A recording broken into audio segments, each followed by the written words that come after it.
Hello, and welcome back to Sleepy Scientist Stories. I'm here to guide you through the cosmos with soft words and gentle discoveries, perfect for unwinding after a long day. Tonight, we're exploring our celestial neighbour, the Moon, and discovering how this quiet companion has been Earth's most important partner for billions of years. Before we drift into tonight's story, if these peaceful journeys through science help you relax, please consider subscribing and letting me know in the comments where you're listening from tonight. Whether you're settling in for sleep or finding a moment of calm during your day, I'm grateful you're here. So find your most comfortable position, let your breathing slow, and join me as we explore the Moon's hidden influence on everything from ocean waves to the very rhythm of life itself. And remember, this is simply a journey of wonder, not medical advice, just gentle science to ease your mind. Picture this. You step outside on a clear night and look up to find nothing where the Moon should be. The stars still twinkle in their ancient patterns, planets still wander their celestial paths. But that familiar glowing disk, our constant companion for over 4 billion years, has vanished. No crescents, no full moons casting silver shadows, no gentle light to guide night travellers. Just empty darkness where something essential should be. It's remarkable how easily we take the Moon for granted. Unlike the Sun, it doesn't demand attention with blazing heat or blinding light. It simply hangs there, quietly glowing, asking for nothing. Yet behind this humble presence lies a force that has shaped our planet in ways both obvious and wonderfully subtle. Without the Moon, Earth would still exist, certainly. Life might have still emerged from ancient seas, but our world would be a far wilder, more unpredictable place, less stable, less rhythmic, and perhaps less hospitable to the complex web of life we know today. Earth spins through space at a gentle angle, about 23.5 degrees off vertical, like a top that's found its perfect balance. This tilt gives us our seasons. When the northern half of our planet leans toward the sun, we experience summer's warmth. When it leans away, winter's chill settles in. This seasonal dance has remained remarkably consistent for millions of years, and we owe that stability to our lunar guardian. Imagine Earth as a spinning dancer trying to maintain perfect posture. Various forces, gravitational tugs from the Sun and Jupiter, the shifting weight of ice and water across Earth's surface, constantly try to throw off this delicate balance. Without a partner to steady it, our planet's spin would gradually become erratic, wobbling unpredictably like a dancer losing their rhythm. The Moon serves as that steadying partner. Its gravitational embrace acts like a cosmic gyroscope, dampening wild oscillations and keeping Earth's axial tilt relatively stable. With the Moon's help, our planet's tilt varies by only a few degrees over tens of thousands of years, a gentle sway rather than a chaotic tumble. Remove the Moon, and Earth's tilt could swing dramatically, perhaps 60 degrees or more over geological time. Imagine polar regions pointing directly at the sun for months, creating tropical conditions at what we now call the Arctic, while equatorial regions freeze in prolonged darkness. No consistent seasons, no predictable climate patterns, just endless environmental chaos that would make stable ecosystems nearly impossible. Consider Mars as a cautionary tale.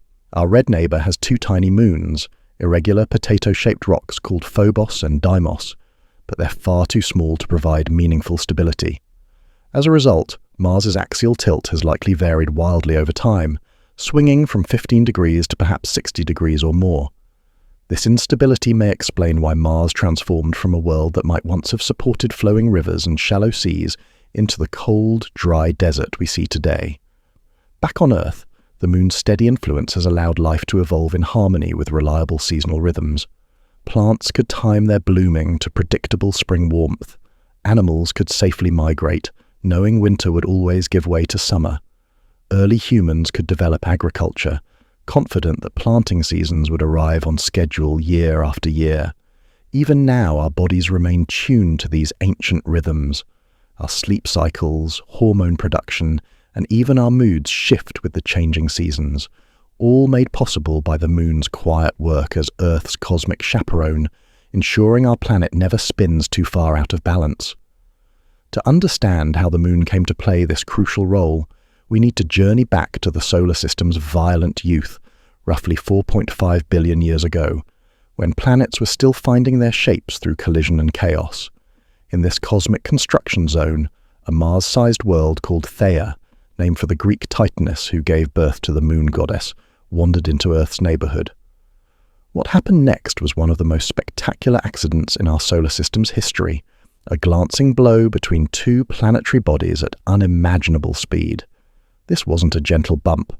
Theia slammed into the young Earth with enough force to partially melt both worlds, hurling vast amounts of molten rock and vaporized metal into space. The impact generated more energy than every volcano and earthquake in Earth's history combined. For a brief moment, our planet was surrounded by a glowing ring of its own shattered remains mixed with Theia's debris. This ring of superheated material, imagine a temporary Saturn with rings of molten rock instead of ice, gradually cooled and clumped together under gravity's patient influence. Within perhaps a few years, this cosmic debris had condensed into a single glowing mass that became our moon. Evidence for this dramatic origin story comes from multiple sources. Moon rocks brought back by Apollo astronauts show a chemical composition remarkably similar to Earth's outer layers, exactly what we'd expect if both worlds formed from the same violent mixing. The moon also lacks the volatile elements that would have boiled away in the intense heat of such an impact. This makes our moon quite special. Most moons in the solar system are either captured asteroids or small fragments left over from planetary formation. Jupiter's dozens of moons, Saturn's icy satellites, even Mars' tiny companions. They're all relatively small compared to their host planets.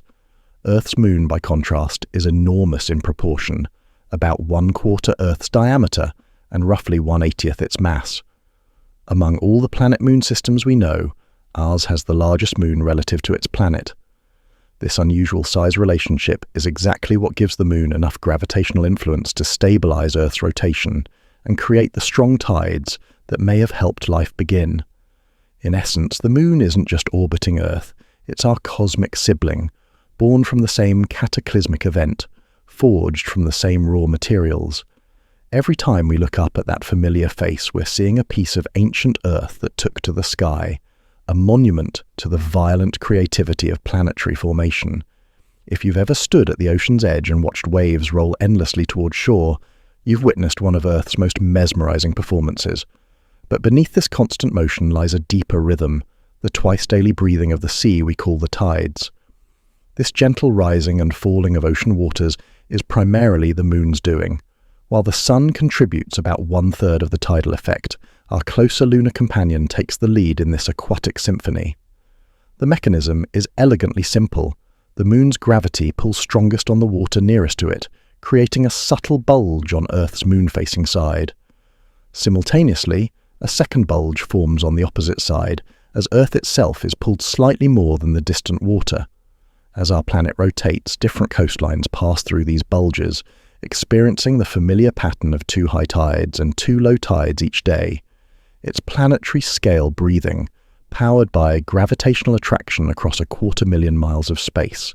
But this rhythmic dance is far more than a scenic feature of seaside vacations. Those ancient tides may have provided the very cradle where life first stirred.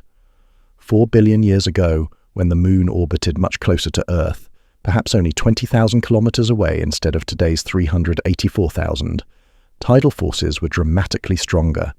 Imagine enormous tides sweeping far inland and then retreating, leaving behind countless tidal pools. These shallow, sun-warmed basins became nature's first chemistry laboratories. As seawater evaporated under the young sun's heat, it left behind concentrated minerals, salts, and organic compounds. Lightning provided energy bursts ultraviolet radiation catalyzed. Reactions and the constant wetting and drying cycles helped complex molecules link together in longer, more intricate chains. In these protected pockets, sheltered from the chaos of the open ocean but rich in raw ingredients, the first tentative steps toward life may have occurred. Simple organic compounds could concentrate, interact, and perhaps even begin the earliest forms of self-replication. The moon, in essence, created Earth's first water parks, complete with endless cycles of filling and draining, mixing and concentrating, except instead of chlorinated pools and snack bars, these offered primordial soup and the chance for chemistry to become biology. Even after life emerged from these ancient pools, tides continued to shape evolution. Marine creatures learned to synchronize their most important activities with the rhythm of rising and falling seas. Some species feed only when high tide brings fresh nutrients.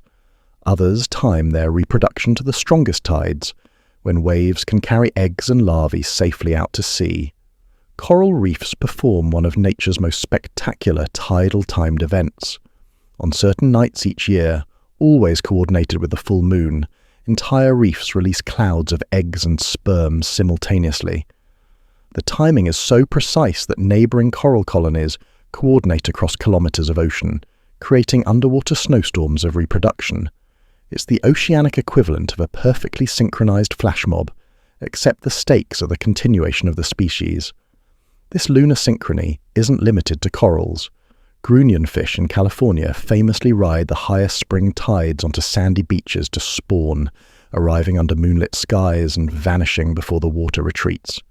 2 weeks later, as the next high tide arrives, their eggs hatch and tiny fish are swept into the sea. Horseshoe crabs, those ancient armoured survivors, emerge in massive numbers during spring tides to mate in shallow waters, a behaviour they've maintained for hundreds of millions of years. These aren't simply responses to tides as they happen. Many marine animals have developed internal lunar clocks that continue to function even in laboratory conditions, where there are no visible moons or changing water levels. The moon's rhythms have become wired into biology itself, creating living timepieces that tick to a 250,000-mile distant metronome. The influence extends far beyond reproduction. Some plankton species migrate vertically through the water column based on moon phases, possibly to avoid predators that hunt better in bright moonlight. Certain squid and fish adjust their behaviour based on lunar brightness, becoming more or less active as the moon waxes and wanes. Even terrestrial life hasn't entirely escaped the moon's influence.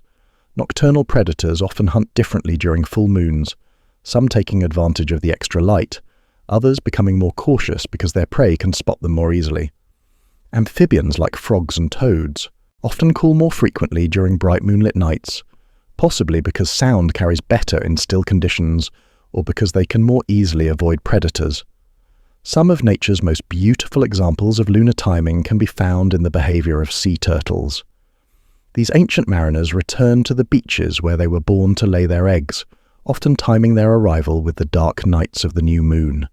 The reduced light helps them avoid predators and human interference. When their hatchlings emerge weeks later, they instinctively crawl toward the brightest horizon, which, before artificial lighting, was always the moon-reflected ocean. The moon has also been humanity's first reliable timekeeper. Long before mechanical clocks or digital displays, our ancestors tracked time by watching the moon's phases. A complete lunar cycle, from new moon to full and back again, takes about 29.5 days, remarkably close to our modern calendar month. This celestial clock helped early civilizations plan agricultural activities, religious ceremonies, and seasonal migrations. Ancient farmers planted and harvested according to lunar phases, not from superstition, but from practical observation that the moon's cycle provided a reliable way to measure the passage of time between seasons. Many traditional calendars around the world are still based on lunar months, and some cultures continue to plan important events around the moon's phases. The moon's role as a natural nightlight cannot be overstated. Before artificial illumination, moonlight was the difference between navigable nights and impenetrable darkness. Full moons allowed for night travel, extended work hours, and social gatherings that would have been impossible otherwise. The phrase, "many moons ago," reflects just how deeply lunar cycles were embedded in human timekeeping and memory. Even our language carries traces of this ancient relationship. Words like month derive from moon, and many cultures have dozens of names for different types of moons: harvest moons, hunter's moons, blood moons, each marking important seasonal transitions. The moon became not just a timekeeper, but a storyteller, its changing face marking the passage of human experience. Without the moon, our nights would be dramatically darker. The difference isn't subtle. Moonlight can be bright enough to read by, to navigate forest paths, or to distinguish colours. Remove that gentle illumination, and the night becomes a much more challenging environment for any creature that relies on vision. This darkness would have profound effects on behavior. Night-blooming flowers might evolve differently without moonlight to attract pollinators. Nocturnal animals might develop enhanced hearing or other senses to compensate for the permanent darkness. Human civilization might have developed along entirely different paths, with perhaps greater emphasis on artificial lighting or different sleep patterns. The moon's gravitational influence extends beyond water to Earth's solid surface as well. Our planet's crust flexes slightly under lunar gravity. These Earth tides are measured in centimeters rather than meters, but they're real and measurable. This constant flexing may influence geological processes, from the timing of earthquakes to the movement of tectonic plates. Some researchers suggest that tidal forces help stir Earth's interior, contributing to the convection currents that drive our planet's magnetic field and keep our core molten. While this remains an active area of research, it's another reminder that the moon's influence reaches deep into our planet's structure. The moon has also been gradually slowing Earth's rotation through tidal friction. When our planet was young, days might have lasted only 5 or 6 hours. The moon's gravitational drag has steadily stretched our days to the current 24 hours. Without this lunar influence, Earth might still be spinning much faster, creating a world where sunrise and sunset cycle every few hours instead of once per day. Imagine trying to develop complex life on a planet where day and night alternate every 6 hours. Plant photosynthesis, animal activity patterns, and even basic metabolism might have evolved completely differently. Our circadian rhythms, those internal biological clocks that regulate sleep, hormone production, and countless other processes, are tuned to 24-hour cycles, largely because the moon helped create those cycles. As we consider all these interconnected influences, a picture emerges of the moon not as a distant, decorative satellite, but as an integral part of Earth's life support system. It's a gravitational anchor that keeps our planet stable, a tidal engine that may have stirred life into existence, and a cosmic timekeeper that has helped regulate biological rhythms for billions of years. The moon's story is also a reminder of how violence can create beauty. Born from the most destructive collision in Earth's history, our lunar companion became a force for stability and gentleness. From catastrophic impact came the quiet influence that lights our nights and steadies our world. This transformation from destroyer to protector reflects a deeper truth about the cosmos.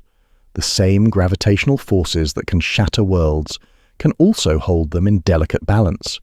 The same impacts that seem catastrophic can create the conditions for life to flourish. In the moon's case, cosmic violence gave birth to cosmic peace. Looking up at the moon on any clear night, we're seeing the result of this ancient alchemy: destruction transmuted into protection, chaos refined into rhythm. The gentle light that guides night travelers and inspires poets was forged in fire and collision, then cooled into the steady companion that has watched over Earth for nearly the entire history of our planet. In a universe filled with extremes, blazing stars, crushing black holes, frozen asteroid fields, our Earth-Moon system represents something beautifully moderate. Not too hot, not too cold, not too stable, not too chaotic. Just right for life to emerge, evolve, and contemplate its own existence under the soft glow of its celestial guardian. As you drift off to sleep tonight, perhaps you'll think of the moon continuing its patient orbit overhead, still pulling gently at our oceans, still steadying our planet's wobble, still marking time with the same reliable rhythm it has maintained for billions of years. A quiet cosmic companion, born in violence but dedicated to peace, forever dancing with Earth in the vast darkness of space. The next time you see the moon, whether it's a thin crescent or a brilliant full disk, remember that you're looking at more than just reflected sunlight. You're seeing Earth's partner in the grand ballet of existence, the silent architect of stability, and perhaps even the matchmaker that helped bring life and cosmos together in the first place. Sweet dreams, fellow travelers. The moon will keep watch while you rest. Humans might not be as detached from lunar rhythms as we assume. Though the research remains inconclusive, certain studies indicate that people experience marginally reduced sleep or modified sleep patterns during full moons. The impact is gentle, perhaps just 20 minutes of missed rest, yet it demonstrates that our bodies might still respond to celestial signals in subtle ways. Whether through evolutionary inheritance or unconscious recognition of the shifting heavens, the moon may continue to influence us more profoundly than we acknowledge. There's a mental component as well. The moon has never been merely a celestial stone. It's served as timepiece, beacon, and emblem. Humans have connected it to insanity and passion, to reproduction and destiny. The term lunatic derives from Latin luna, echoing the historical conviction that full moons could disturb the mind. It likely doesn't. But it's fascinating that people from diverse cultures perceived something potent in that luminous sphere. The moon has influenced more than biology. It has shaped civilization, vocabulary, and faith. And it all began with that gentle, constant pulse, flowing in, flowing out, bright and dim, fresh and complete. Primordial life adapted to follow the rhythm, and that rhythm still resonates throughout the natural world. Even now on shorelines and in ocean depths, in rocky pools and coral gardens, organisms large and small synchronize their existence to the moon's cadence. It's a form of universal ballet, timeless and continuous, encoded in genetics and whispered through currents. The moon doesn't merely illuminate darkness, it maintains Earth's schedule, and life in every manifestation has moved to that tempo for countless eons. Before humanity discovered firelight, before torches, wax candles or oil lamps, and centuries before we illuminated our settlements with the gentle buzz of electric fixtures, only one reliable light source existed after sunset: the moon. While the sun dominated daylight hours, the moon assumed the evening watch, providing a pearl-like radiance to navigate through obscurity. For primitive humans, this luminescence wasn't simply attractive, it was vital. In an era without manufactured illumination, the contrast between a brilliant full moon and a moonless evening was striking. Under full moonlight, the landscape awakened with subtle brightness and distinct silhouettes. Trees formed soft shadows. Creatures moved with greater assurance, and humans, always adaptable, seized the chance to prolong their active periods. When the moon hung high and luminous, the nocturnal environment became reachable, manageable, and slightly less enigmatic. Archaeological findings and cultural research suggest early humans modified their conduct according to lunar phases. On evenings when moonlight bathed the terrain, hunting, foraging, and traveling became safer. Communities likely scheduled extended expeditions or nighttime pursuits around full moons, understanding they could navigate without stumbling through invisible hazards. Predators became more visible. Trails emerged clearly, and the danger of wandering blindly into peril decreased considerably. The moon may have facilitated social coordination too. During moonlit evenings, people could remain awake longer, engage more actively, and exchange tales around fires without being shrouded in complete blackness. Picture a band of ancient humans arranged in a loose gathering, flames dancing at the center and the full moon ascending overhead.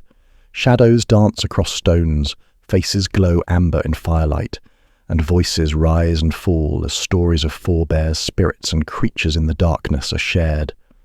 In numerous ways, the moon served as the original lamp above humanity's first communal spaces. Naturally, on moonless nights, circumstances shifted. The darkness became deeper, more absolute. Without stars for guidance and no moonlit pathway, people likely remained closer to their settlements. The crackling fire became more than comfort. It became a barrier between illumination and shadow, between the familiar and the mysterious.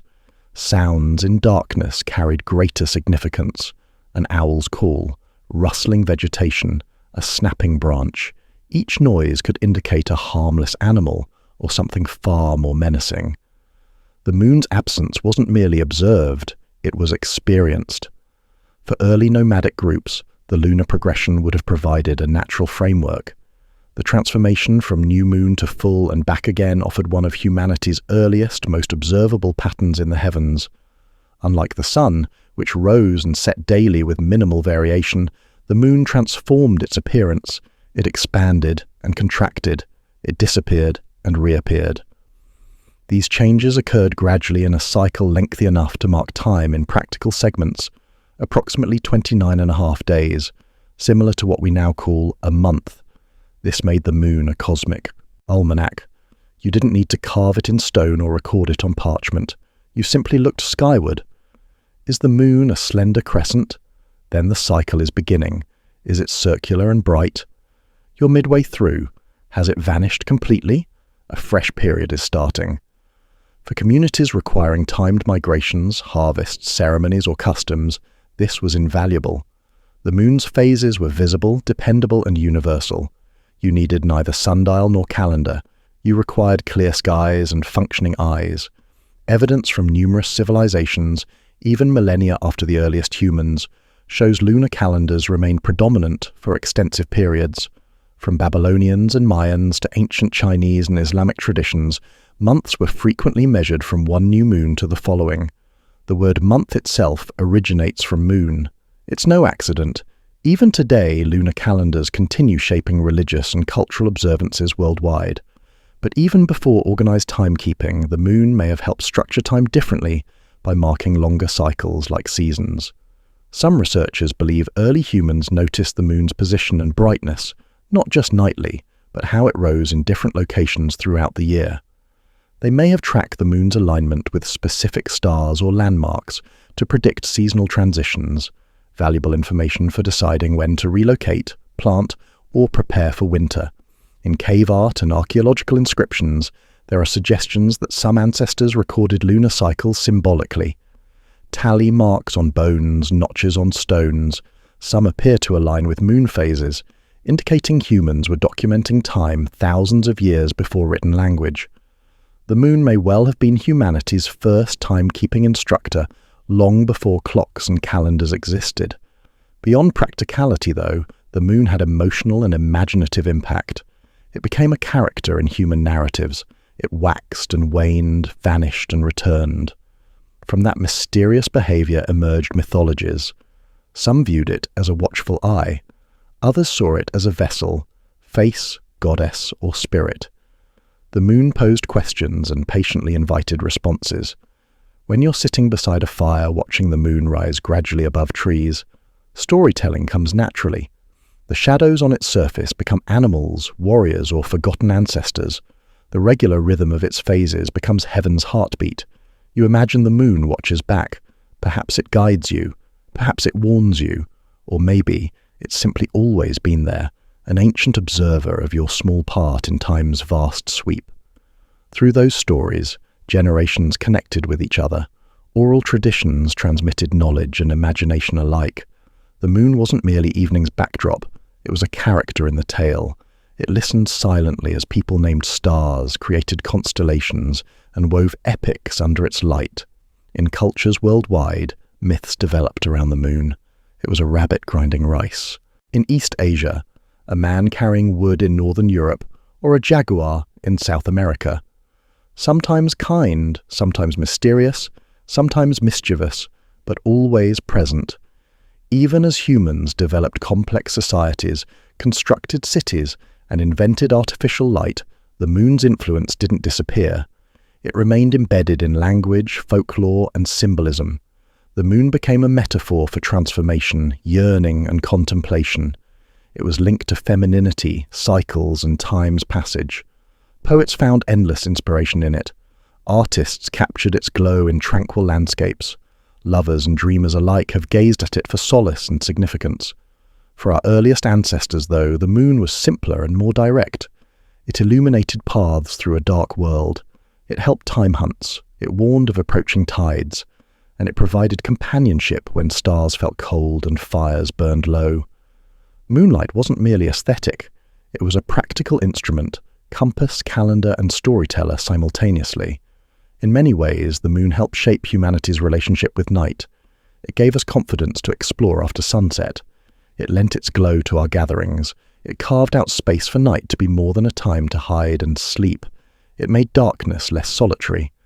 Today, though we may spend most evenings indoors under artificial lights and glowing screens, that ancient connection persists. The full moon still captures our attention. It still has power to draw us to windows, beaches, mountaintops. Somewhere deep in our memory, perhaps even in our DNA, we remember when moonlight was more than romantic scenery. It was a partner, guide, and quiet presence watching over us through long, dark hours. Before wristwatches, atomic clocks, or little glowing rectangles that told exact time in any zone, there was the moon, gentle, silent, and wonderfully predictable. It kept time in the sky long before humans figured out how to bind sticks together, forming sundials. While the sun ruled daylight hours, the moon quietly became humanity's first long-term calendar, our original cosmic timekeeper. Picture early humans living without calendars, clocks, or written language. Day and night came and went, but longer periods, weeks, months, years, needed some anchor. The moon provided exactly that. It changed gradually and visibly. A new moon became a crescent, then half, then a full glowing disk. Then it faded away again. This cycle happened consistently every 29 or so days, offering an easy and natural way to count time's passage. For hunter-gatherer societies, this rhythm would have been deeply meaningful. If you didn't know what day it was, or even what a day really meant beyond sunrise and sunset, the moon gave you a way to structure your experience of time. One full moon to the next became a convenient unit, a marker to measure intervals. 3 moons ago, we moved to the river valley, or wait until the next full moon to begin the hunt. These were likely some of humanity's earliest scheduling concepts. Eventually, this cycle gave rise to the month concept. In fact, month comes directly from moon. A month was originally meant to represent one complete lunar cycle. The match isn't exact. The lunar cycle is roughly 29.5 days, while our calendar months are 30 or 31 days, with February doing its own strange dance. But the link between moon and month concept is ancient, baked into nearly every culture's understanding of time. Lunar calendars were among humanity's earliest tools for organizing life. These calendars didn't rely on machinery or even writing. They could be built entirely from sky observation. The moon waxed and waned like clockwork, and early societies quickly realized they could depend on that pattern. Ancient people began marking lunar phases with tally marks on bones, carvings on stones, and symbols etched into cave walls. One of the oldest known examples is the Ishango bone from Central Africa, thought to be over 20,000 years old. It's covered in notch patterns that some believe represent a lunar calendar, an ancient attempt to track the moon's cycle. This wasn't idle astronomy. It had real-world applications. Timing was everything regarding food, knowing when to plant seeds, when to harvest crops, or when to prepare for seasonal migration. The moon helped early humans coordinate these tasks across a shared time frame. You might not know what April is, but you'd recognize the 3rd moon after spring rains. Agricultural communities used moon cycles to anticipate seasonal changes. A full moon during certain times might signal the best moment to plant millet, or the beginning of dry season, or when to expect river flooding. In many cultures, specific full moons were given names to mark these agricultural moments. The harvest moon indicated crop-gathering time when moonlight stayed longer in the sky to aid late-night fieldwork. The hunter's moon followed, lighting the way for autumn hunts. Other cultures name moons after environmental cues. The snow moon, worm moon, flower moon, each one a poetic and practical reminder of what to expect from nature. These calendars didn't develop in isolation. Civilizations from Mesopotamia to China to the Americas built elaborate timekeeping systems around moon phases. The Babylonians used a lunar calendar with 12 months, occasionally adding a 13th to keep the calendar aligned with seasons. The ancient Hebrews also followed a lunar calendar, as do Islamic cultures today, with each month beginning on the sighting of the new crescent moon. The Chinese traditional calendar is lunisolar, tracking both moon cycles and the sun's position in the sky. Lunar months guide festivals and ceremonies, while solar terms divide the year into 24 segments based on seasonal changes. It's an elegant system showing how deeply intertwined human culture and lunar observation have been. Even the Roman calendar, ancestor of the modern Gregorian calendar, began with strong lunar roots. The earliest Roman calendar had months that followed moon phases, and calends, from which we get the word calendar, originally referred to the first sighting of the new moon. But the moon wasn't only useful for planting and harvesting, it also helped people coordinate social life. Ceremonies, markets, rituals, and religious festivals were often tied to particular lunar phases. A community might gather for a feast every full moon or observe silence on a new moon. The moon gave everyone the same schedule regardless of what tribal valley they lived in. You could simply say, "We'll meet under the next full moon," and everyone knew what you meant. No calendar required. Even without written language, oral traditions passed down lunar knowledge from one generation to the next.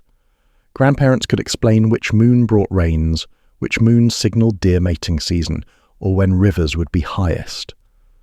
The moon wasn't just a timekeeper, it was a storyteller, seasonal guide, and thread-tying communities to land and sky. Of course, it wasn't a perfect system. The lunar month doesn't divide neatly into the solar year. A year based on 12 lunar months falls about 11 days short of a full solar year, which means purely lunar calendars can drift across seasons unless periodically corrected. Different cultures developed creative ways to handle this. The Babylonians and Chinese added occasional leap months, while others simply let the lunar calendar roam and accepted that holidays would move gradually through seasons. That's why, for example, the Islamic holy month of Ramadan shifts each year. It follows a purely lunar cycle. Despite these quirks, lunar calendars endured for millennia, and they still shape the timing of festivals, fasts, and cultural events today. The Lunar New Year, Ramadan, Passover, Easter, and many harvest festivals continue to mark time not with Earth's trip around the sun, but with the moon's graceful glide through the sky. The moon also offered something most early timekeeping methods couldn't: visibility. You couldn't always see where the sun rose on the horizon if you lived in a valley or thick forest, but the moon was visible from almost anywhere. It hung overhead, unblinking and present, often when people were least busy. At night, after work was done, it became the perfect companion for evening reflections, planning, and storytelling. You could lie on your back, watch it wax and wane, and begin to understand how time moved in cycles. It's easy to forget in an age of digital alarms and calendar invites that people once told time by moonlight, that before your smartphone, there was the moon. No charging cable required, no update needed. Just look up, and there it was, keeping its own schedule and quietly helping you keep yours. Even today, many people still feel connected to the moon's rhythm. Gardeners use lunar calendars to decide when to plant and harvest. Fishermen watch the moon for its influence on tides. Farmers in rural areas may still glance at the sky to get a feel for changing seasons. And some folks simply enjoy tracking phases out of quiet habit, watching the moon grow and shrink like a soft, familiar pendulum. In a world that moves faster every day, where time feels crowded and calendars are filled with alerts, the moon offers a slower, softer kind of timekeeping. It reminds us that not everything needs to be measured in seconds. Some things can be counted in shadows, in light, in crescent circles, and quiet drifting days. The moon hasn't changed. It's still there, keeping time for anyone who cares to notice. And though we've built cities, satellites, and second hands, there's still something comforting in knowing that our very first calendar still rises with the same grace it always has. It doesn't tick or talk. It doesn't beep. It simply glows. And that might be the most peaceful kind of clock we've ever known.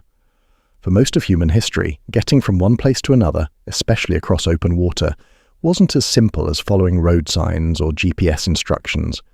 There were no compasses, no lighthouses, no nautical charts marked with tidy symbols. Yet somehow people managed to cross rivers, sail along coastlines, and even venture into the vast open ocean. They did it using clues from the world around them: stars, winds, birds, currents, and yes, the moon. The moon may not seem like an obvious guide for navigation. After all, it drifts across the sky, changing shape and position nightly. But to those who understood its patterns, the moon became a reliable companion on land and at sea. Its presence offered light to travel by, tides to measure the sea's pulse, and phases that mark the best times for movement and rest.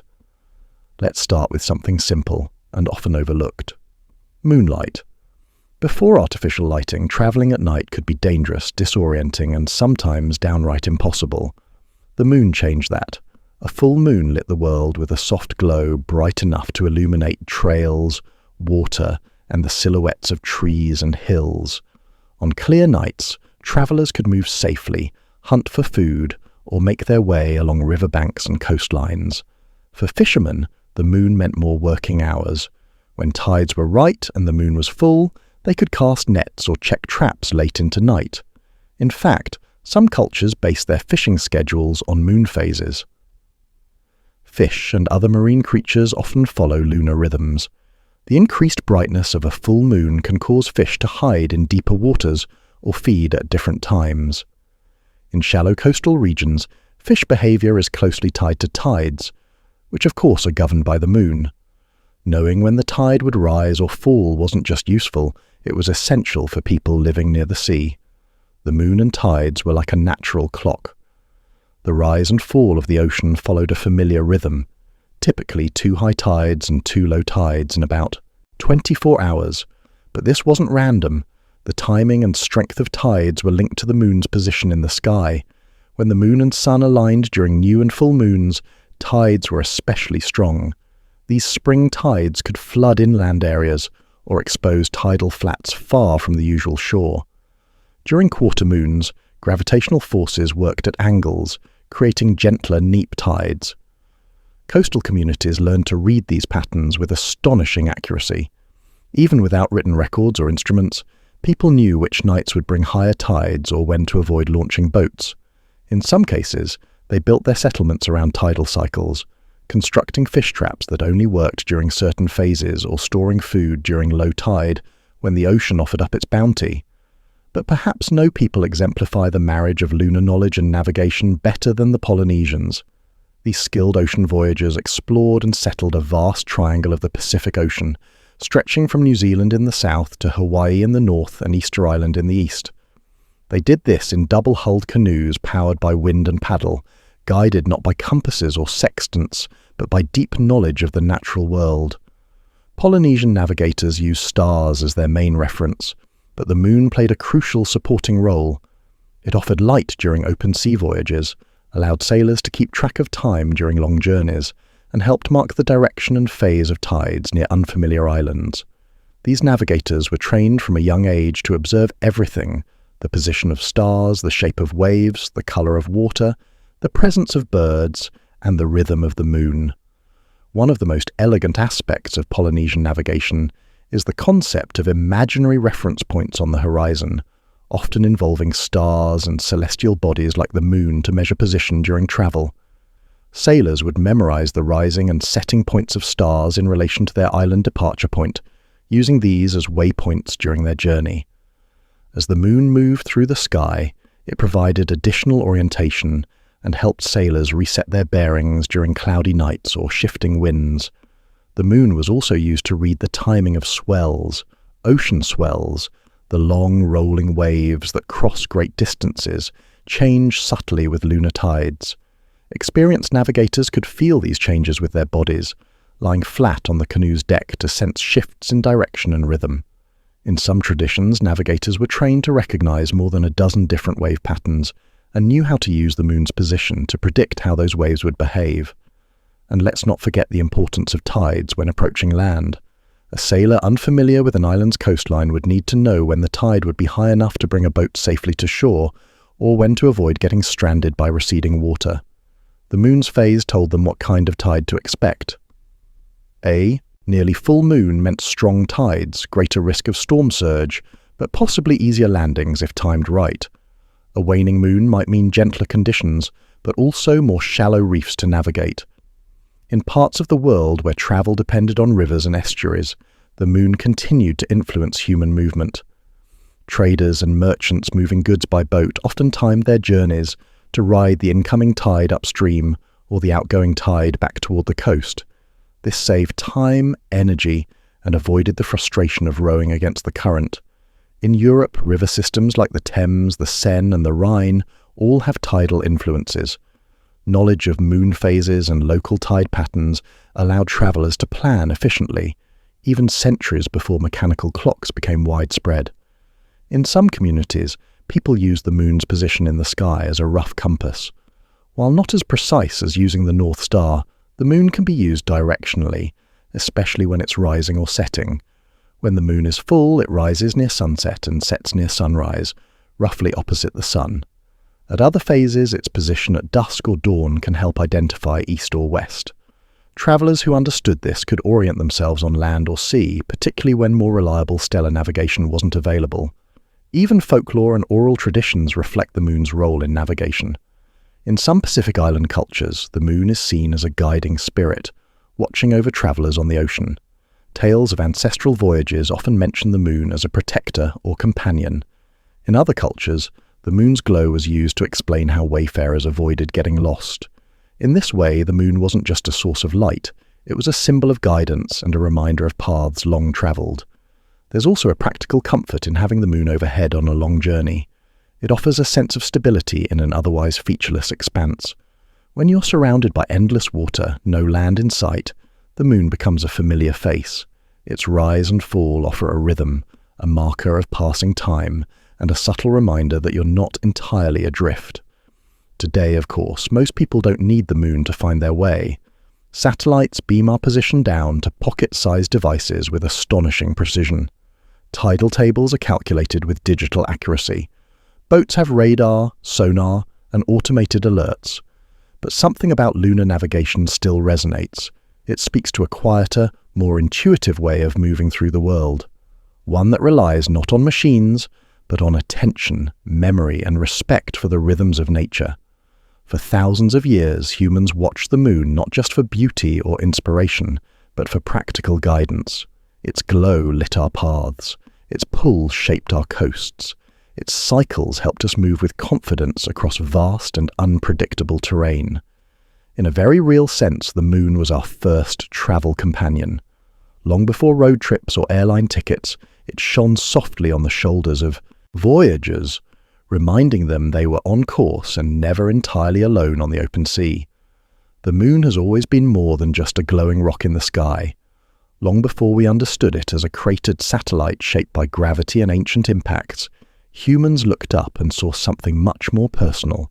They saw stories, faces, animals, spirits, gods. The moon became a mirror for imagination, reflecting the hopes, fears, and questions of every culture that gazed into its pale, watchful light. Across continents and generations, people filled the moon's soft glow with meaning. It became a place of mystery, a celestial character that changed shape, vanished, and returned, and followed its own quiet path through the heavens. Where science now sees orbital mechanics and reflected sunlight, early storytellers saw love, betrayal, trickery, and divine power. The moon was not just in the sky, it was of the sky, alive and filled with intent.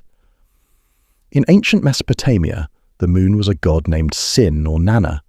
He was one of the most important deities in the Sumerian and Akkadian pantheons, often depicted as a wise old man with a long beard, riding a crescent-shaped boat across the night. Sin controlled time, wisdom, and the calendar, a direct nod to the moon's role in measuring the passage of months. Temples were built in his honor in cities like and priests carefully tracked the lunar cycle to guide rituals and seasonal decisions. For the Sumerians, the moon wasn't just beautiful, it was an authority, a scheduler of sacred things. In nearby Egypt, the moon had a more complex identity. The god Thoth, often shown with the head of an ibis, was associated with the moon, as well as writing, magic, and wisdom. Thoth was said to have measured time, recorded the deeds of the gods, and even helped restore the sun when it was swallowed during eclipses. In Egyptian mythology, time itself flowed with the moon's rhythm, and Thoth kept it balanced, an elegant way to link the lunar phases to the cycles of life, death, and rebirth. Moving eastward, we find another lunar god in Hindu mythology, Chandra. Chandra is depicted as a shining chariot-driving deity who rides across the sky drawn by 10 white horses. He is gentle, soft-spoken, and deeply connected to emotions, fertility, and healing. In Vedic astrology, Chandra governs the mind and moods, a poetic link to the moon's subtle influence on human emotion and behavior. The phases of Chandra are seen as symbolic of life's emotional tides, waxing and waning just as we do in joy and sorrow. Meanwhile, in Chinese folklore, the moon is home to Chang'e, a beautiful, immortal woman who lives in solitude after drinking an elixir of eternal life. Her story varies depending on the version, but most involve love, loss, and transformation. Some say she fled to the moon to escape punishment. Others claim she was protecting the potion from falling into the wrong hands. Either way, she ended up alone in the sky, forever gazing down at Earth. The Chinese Mid-Autumn Festival celebrates her tale with moon cakes, lanterns, and family gatherings under the full moon. It's a time for reflection, togetherness, and longing, qualities often associated with moonlight itself. In Japan, the moon is also deeply woven into mythology and art. The Moon Viewing Festival, or Tsukimi, invites people to appreciate the full moon, often with poetry and offerings of rice dumplings. Japanese folklore tells of a rabbit who lives on the moon, endlessly pounding rice into mochi. If you look closely at the moon's surface, you might even spot the shape of the mythical rabbit among the craters and shadows. While Western cultures tend to see a man in the moon, East Asian stories favour the rabbit. Each interpretation shaped by the stories people bring to the sky. In Norse mythology, the moon is personified as Mani, a male deity who drives the moon across the heavens in a chariot pursued by a hungry wolf. His sister Sul does the same with the sun. The idea that the moon must constantly flee or risk being devoured added drama to the sky and explained the occasional lunar eclipse. In this cosmic chase, the moon's journey wasn't just movement, it was survival. In many Native American traditions, the moon takes on a more maternal or guiding role. Among the Cree people, the moon is a grandmother spirit, wise and watchful. Among the Inuit, stories tell of a brother and sister, sun and moon, who became separated after a dramatic conflict and now chase each other across the sky. These myths often serve to explain not only the moon's phases and path, but also the changing seasons, animal behavior, and cycles of light and dark in the far northern latitudes. Then there are the tricksters. In some African and Pacific island myths, the moon is a playful, sometimes unreliable figure. In one story from the San people of southern Africa, the moon promises immortality to a hare, but is misunderstood and thus humans are cursed to die. The hare in turn is punished by being struck in the face, leaving marks that some say can still be seen on the moon's surface. It's a tale of miscommunication, mortality, and cosmic consequence, all wrapped in the soft light of the night sky. In the Americas, the moon was often seen as a counterpart to the sun, sometimes its partner, sometimes its rival. The Maya, who had an incredibly detailed lunar calendar, associated the moon with a goddess who watched over fertility and water. In many traditions across Central and South America, lunar eclipses were seen as dangerous omens, times when the moon was being attacked or stolen. People would bang pots, shout, or play drums to scare off the celestial predator and bring the moon back to life. The idea of the moon being stolen, eaten, or covered has appeared in cultures all over the world. Before the science of eclipses was widely understood, these events were unsettling. The moon, which was always there, always reliable, suddenly vanished or turned red. It was as if the sky itself had paused to take a breath. In response, people told stories of dragons swallowing the moon, of spirits hiding it, of divine battles playing out far above. And in telling these stories, people weren't just explaining the sky. They were expressing wonder, fear, curiosity, hope, and love, all made their way into lunar myths. The moon became a blank canvas for emotion. It watched over travelers and lovers, witnessed rituals, and served as a silent companion to those who walked alone. For the lonely, it offered company. For the joyful, it added sparkle. For the grieving, it gave a steady presence, unchanged, even when everything else seemed to shift. Today, we understand the moon in a very different way. We've walked on it, measured its craters, mapped its mineral content. We know how it formed, how it moves, and why it shines. And yet, the myths haven't entirely faded. We still refer to it with affection, still mark important events by its phases. We still make wishes on full moons, feel a thrill when we see a halo around it, and tell children stories about rabbits or glowing faces in the sky. Science hasn't erased the moon's mystery. It has simply added another layer. Knowing how a lunar eclipse works doesn't make it less beautiful. Understanding that moonlight is reflected sunlight doesn't make it feel less magical. The ancient stories may not be literal truths, but they capture something deeper, the human instinct to connect with what we see, to build meaning from light and shadow.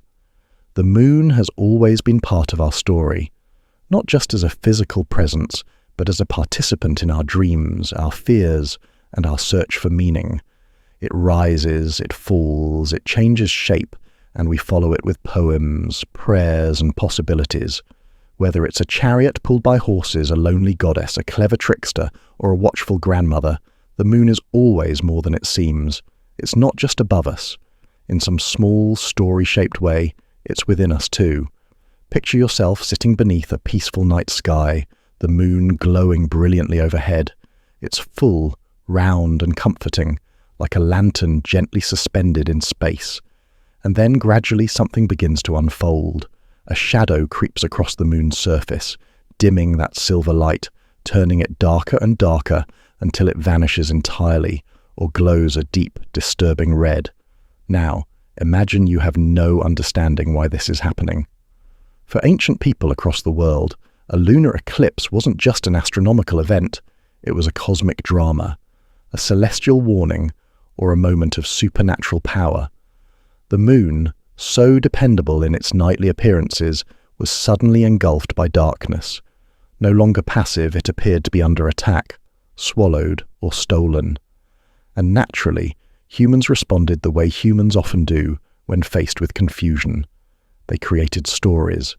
Throughout human history, few celestial objects have captured our collective imagination, quite like the moon. This silvery companion has witnessed the rise and fall of civilizations, inspired countless works of art, guided agricultural practices, and quietly influenced our most intimate moments of rest.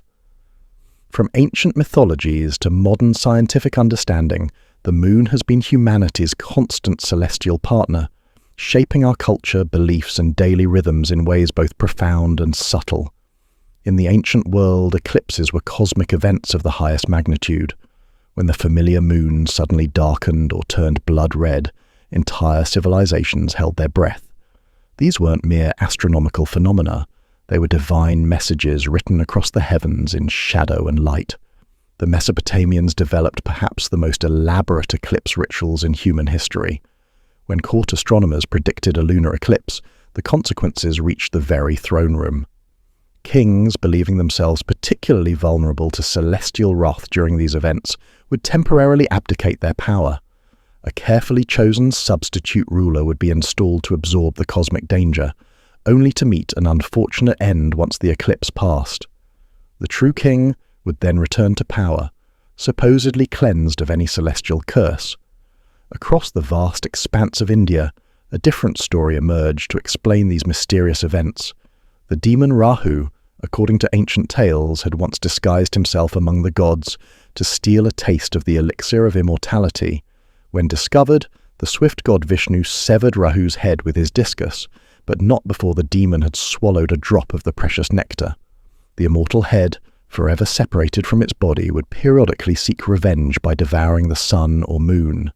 Yet without a throat to hold them, these celestial bodies would always slip free, returning light to the world. It was a dramatic explanation for what we now understand as a perfectly predictable celestial dance. In ancient China, the culprit was believed to be a great celestial dragon with an insatiable appetite for lunar flesh. When the moon began to disappear, entire communities would spring into action. The night would fill with the sound of clanging pots, beating drums, and shouted encouragement. Arrows would fly skyward as people desperately tried to frighten away the invisible beast. Picture the scene: villages erupting in coordinated chaos, neighbors joining together in a desperate battle against a monster they couldn't see but absolutely believed was there, devouring their precious moon. The indigenous peoples of the Americas crafted their own interpretations of these celestial events. Among the mighty Inca Empire, eclipses were seen as cosmic battles between the moon and a fierce jaguar spirit. When the great cat attacked their lunar guardian, the people would respond with noise and fury, rattling spears and shouting war cries to drive away the predator. These weren't merely stories told around fires. They were calls to action that united entire communities in shared purpose and ritual. Even without monsters or divine drama, eclipses have always possessed an inherent power to capture human attention. There's something deeply unsettling about watching a bright, familiar presence in the sky suddenly fade into darkness. It disrupts the expected rhythm of the heavens, reminding us that even seemingly constant things are part of larger, shifting systems. Perhaps, most importantly, it awakens something primordial within us, the ancient feeling that the sky itself has moods and intentions. Understanding what actually happens during a lunar eclipse requires stepping back from mythology and into the realm of celestial mechanics, though the wonder need not diminish. A lunar eclipse occurs when Earth positions itself directly between the Sun and Moon, casting its shadow across the lunar surface. This alignment can only happen during a full moon, when our satellite sits on the opposite side of Earth from the Sun. Most months, however, the Moon passes harmlessly above or below Earth's shadow due to its slightly tilted orbital path, about 5 degrees off from Earth's orbital plane around the Sun. The different types of lunar eclipses create varying degrees of spectacle. A penumbral eclipse is the subtlest variety, occurring when the Moon passes through only the outer edge of Earth's shadow. The change is so gentle that many observers miss it entirely. The Moon simply appears slightly dimmer, as if someone has adjusted the cosmic brightness settings. A partial lunar eclipse offers more drama, as a portion of the Moon slips into Earth's darker central shadow, called the umbra.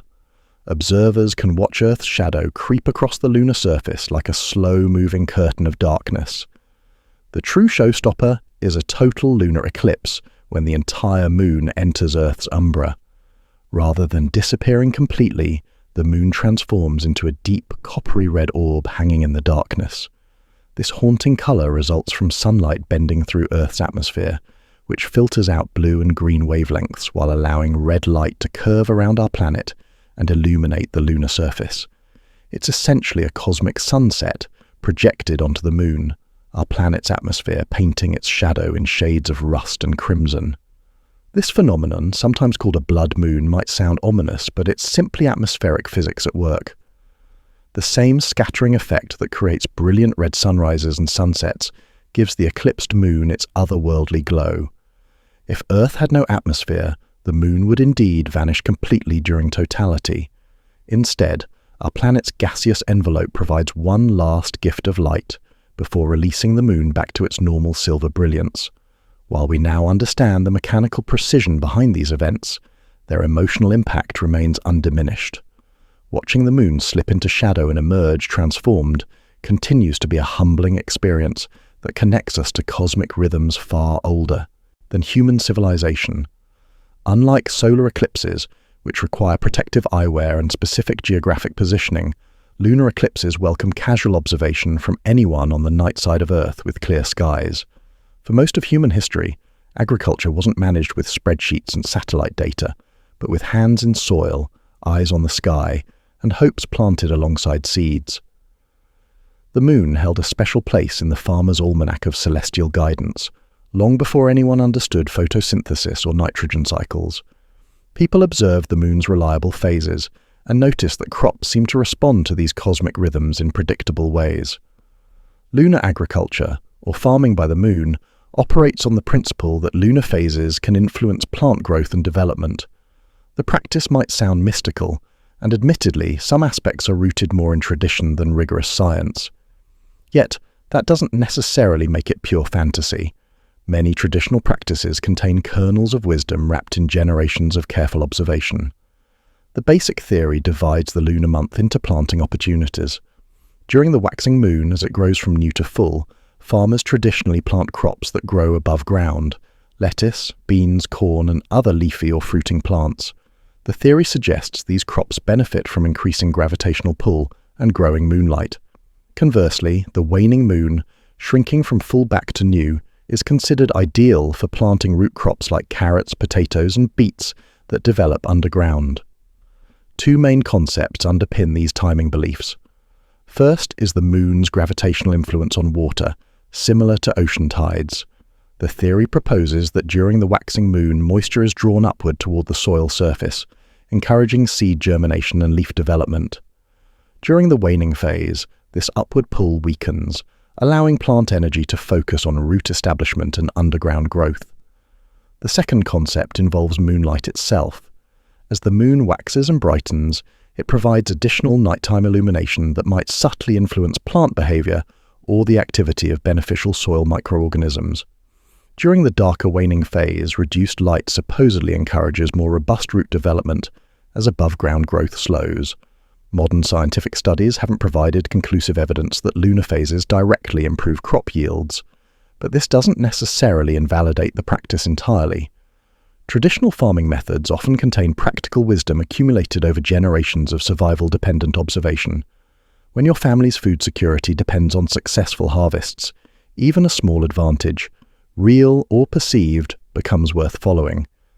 Ancient civilizations used the moon not just for planting decisions, but for organizing entire agricultural calendars. The Hebrew, Islamic, and Chinese calendars all incorporate lunar elements, tracking months based on moon phases. This wasn't merely for religious observances. It helped determine planting seasons, harvest timing, and land preparation schedules across vast agricultural regions. The Babylonians were meticulous lunar observers, tracking eclipses, rising times, and brightness variations with remarkable precision. They believed the moon could signal favorable or unfavorable periods for sowing, and their calendars became essential tools for coordinating agricultural labor across their empire. In ancient Egypt, the heliacal rising of Sirius combined with lunar cycles helped predict the Nile's annual flooding, a crucial event that deposited the fertile silt essential for crop production. Even medieval European farmers relied on lunar planting guides included in popular almanacs. These texts advised on everything from tree grafting to wood cutting, often based more on poetic logic than scientific method. Yet they provided structure and ritual to humanity's otherwise unpredictable relationship with nature, offering comfort through cosmic connection. The moon's indirect agricultural influence through tides remains scientifically solid, particularly for coastal and riverbank farming. In regions like Bangladesh's Ganges Delta, tidal cycles enrich and irrigate vast fertile plains. Farmers in these areas have long timed their planting around tidal pulses, guided by lunar calendars passed down through generations of riverine agriculture. Aquaculture demonstrates the moon's most direct agricultural influence, where lunar control of water levels affects fish, shellfish, and aquatic plant farming. Oyster farmers, for example, rely on spring tides occurring near new and full moons to manage harvesting and maintain oyster bed infrastructure. The moon literally moves the water that sustains these aquatic crops. Various traditions claim specific lunar benefits. Cucumbers planted during full moons supposedly grow fatter and juicier. Hay cut during waning moons dries faster and stores better. Timber felled during certain phases resists rot more effectively. Whether scientifically testable or not, these beliefs reflect deep cultural relationships with lunar cycles, where agriculture becomes a dance with natural rhythms rather than purely scientific endeavor. Biodynamic farming, developed in the early 20th century by Austrian philosopher Rudolf Steiner, takes lunar agriculture to elaborate extremes. Biodynamic farmers consider not only moon phases, but also planetary positions and constellation alignments when deciding planting, pruning, and harvesting schedules. While mainstream science often regards these practices skeptically, biodynamic methods have shown some success, perhaps not due to cosmic alignment, but because they emphasize careful observation, attentiveness, and thoughtful care. Many contemporary gardeners and small-scale farmers continue following lunar planting traditions, whether from cultural inheritance, personal belief, or simply appreciation for the seasonal rhythm it provides. Modern almanacs still publish moon phase calendars, and online gardening communities feature passionate defenders of lunar agriculture practices. From a psychological perspective, working in harmony with lunar cycles can provide meaningful connection to nature's larger patterns. It encourages patience, mindfulness, and ritual engagement with the growing process.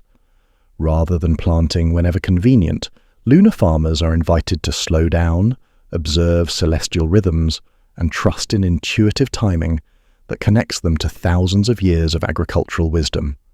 While large-scale industrial agriculture may not coordinate its operations with full moons, Many small-scale farmers and homesteaders still consult the sky before breaking ground. For them, the moon isn't merely decorative, it's an active partner in the field, offering quiet guidance through the uncertain art of coaxing life from soil. Of all the quiet influences the moon exerts on human experience, perhaps none feels more personal or mysterious than its relationship with sleep. When the world settles into darkness and silence, the moon rises as a soft, watchful presence, offering no voice, no mechanical ticking, no digital displays. Yet people across cultures and centuries have felt its subtle pull on their dreams, moods, and moments of rest. Throughout most of human history, moonlight provided one of the few sources of illumination after sunset. Before electricity transformed night into artificial day, people lived in closer synchronization with lunar cycles. Moonless nights brought deep, enveloping darkness that naturally encouraged early rest. Full moon nights, however, bathed landscapes in silver luminescence, extending opportunities for nighttime activity and social interaction. For our ancestors, these changes in nighttime illumination weren't merely atmospheric, they were behavioral. Travel, hunting, and community gatherings often followed the moon's brightness. Some cultures scheduled festivals exclusively for full moon nights, while others used the dark moon as a period for rest, reflection, and dreaming. The lunar cycle provided a natural rhythm that shaped both individual rest patterns and community social life. Modern science initially dismissed the idea that the moon could influence contemporary sleep patterns. After all, we live in climate-controlled homes with blackout curtains and artificial lighting schedules. Surely ancient rhythms no longer apply to our technologically insulated lives. However, recent research suggests the moon may still exert subtle influences even in our electronically lit, window-shaded world. A fascinating study published in Current Biology found that around full moon periods, people tend to take longer to fall asleep, experience less deep sleep, and wake more frequently during the night. Remarkably, this effect occurred even when participants were kept in completely dark rooms without any visual access to moonlight, suggesting the moon's influence might transcend simple brightness and tap into deeper biological rhythms embedded in our evolutionary history. Additional research among rural communities without electricity revealed that people naturally go to bed later and sleep slightly less in the days leading up to full moons. This makes intuitive sense. More available light naturally encourages extended nighttime activity, even if that activity consists merely of lying awake, wondering why you feel unusually alert under a luminous sky. Not all sleep research confirms consistent lunar effects, and the topic remains scientifically complex. Sleep involves multiple factors including hormones, light exposure, temperature, stress, diet, and lifestyle choices. Yet the moon continues to lurk in the background of sleep studies, a persistent variable that refuses to be completely dismissed from the data. One plausible theory suggests that lunar brightness, particularly before widespread artificial lighting, may have suppressed melatonin production, the hormone crucial for sleep regulation. Melatonin release is highly sensitive to light exposure. Even modest illumination in the evening can delay its production and push back natural sleep onset. A bright full moon might have provided just enough light to tip this delicate hormonal balance, keeping early humans alert slightly longer than usual. Beyond biological mechanisms, the moon may simply capture human attention in ways that make sleep more elusive. Perhaps it's difficult to rest when the familiar world appears transformed, glowing softly under a white disk that seems to move purposefully across the star-filled sky. Maybe moonlight draws thoughts outward from the body into the cool night air, encouraging minds to wander just as eyes naturally do when confronted with beauty. Moonlight possesses a unique quality for awakening imagination and stretching the boundaries between wakefulness and dreams. Throughout history, the moon has been linked to the subconscious realm through literature, art, and mythology as a symbol of intuition, emotion, and mystery, all territories that dreams naturally inhabit. Many languages preserve the ancient connection between lunar cycles and mental states. The Latin word lunaticus referred to someone believed to be affected by moon phases, giving rise to the outdated term lunatic. It was once thought that full moons could trigger madness, heighten emotions, or intensify dream experiences. While the terminology is now recognized as inaccurate and stigmatizing, it reflects how deeply lunar cycles were historically intertwined with mental states and nighttime rest. Contemporary culture maintains echoes of these beliefs. People still speak of full moon energy, and emergency room staff or police officers sometimes report busier shifts during full moon nights, though data supporting these observations remains inconsistent. Whether through coincidence, collective belief, or subtle biological influence, the moon continues to be associated with feelings of alertness, emotional intensity, and occasional sleeplessness. Yet for all the tales of lunar restlessness and agitation, moonlight also offers a calming, almost meditative presence for those who embrace it. Imagine a peaceful countryside painted in silver tones, with trees swaying gently as their leaves catch and scatter the soft light. An owl calls in the distance, while a gentle breeze moves across your skin like a whispered lullaby. Under such conditions, the moon doesn't disrupt rest. It deepens it, inviting reflection, soft thoughts, and gentle unwinding from the day's concerns. In this gentler aspect, the moon becomes a companion to solitude and introspection rather than a source of restless energy. Throughout poetry and music, lunar imagery accompanies themes of peaceful contemplation and emotional processing. The moon demands nothing from observers. It simply exists, steady and glowing, offering non-judgmental presence to anyone seeking quiet connection with the night. Many people today find that taking a few minutes to step outside and acknowledge the moon before bed actually helps them fall asleep more easily. It's like pressing a pause button on the day's digital noise and interpersonal demands. There are no algorithms to scroll, no notifications to answer, just light, shadow, and silence. The moon asks nothing, while reminding us that time continues in cycles larger than our immediate concerns, and that rest is a natural part of these cosmic rhythms. For some, lunar awareness extends beyond casual moon gazing to deliberately tracking lunar calendars and noticing how personal energy levels shift with moon phases. Full moons might bring emotional clarity or creative intensity, while new moons offer opportunities for mental reset and quiet introspection. Whether these feelings stem from astronomical influence or psychological expectation hardly matters. The practice of observing lunar cycles creates mindfulness, and mindfulness naturally creates space for better rest. In this sense, the moon becomes more than a light in the sky. It transforms into a metronome for the soul, marking time not through deadlines and schedules, but through natural rhythms and personal reflection. It invites a different quality of rest, one focused less on simply closing your eyes and more on softening your thoughts and releasing the day's accumulated tension. While scientific understanding of lunar sleep influence continues evolving, the experiential reality remains undeniable. For millions of people throughout history, the moon has been an integral part of the sleep story, watching over dreamers, stirring imaginations, filtering through curtains, and exerting pull on both oceanic and emotional tides. Whether it keeps you alert a bit longer or gently coaxes you toward dreams, the moon maintains its ancient vigil, rising and setting, waxing and waning, unchanged by our busy schedules, yet somehow touching us. Nonetheless, perhaps there's deep comfort in knowing the moon continues its patient watch over the sleeping world, a soft presence in the sky that reminds us rest is natural and sleep is sacred, even when it occasionally decides to meddle just a little with our perfectly planned bedtime routines. Some muses carry lyres or paintbrushes, while others drift silently across the night sky, glowing with borrowed light and timeless appeal.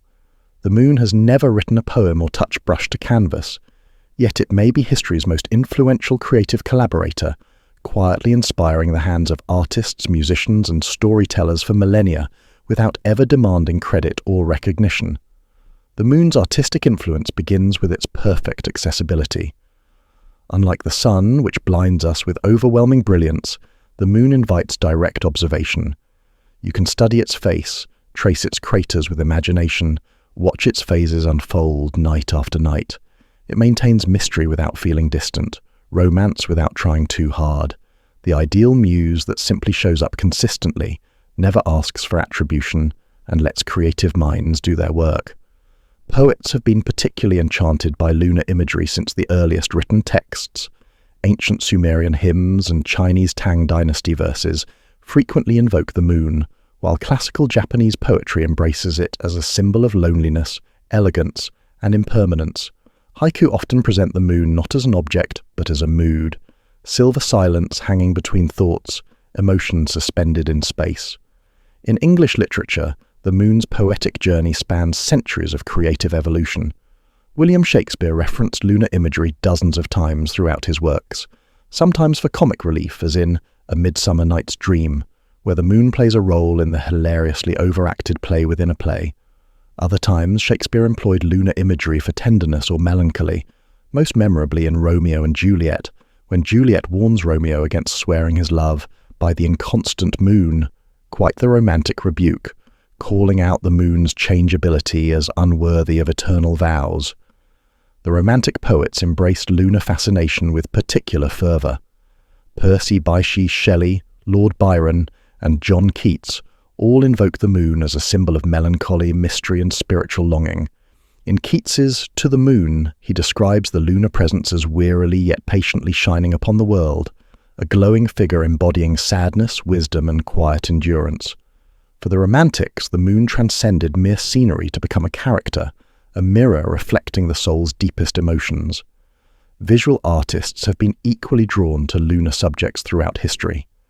Ancient civilizations stylized the moon symbolically, often connecting it with deities and divine power.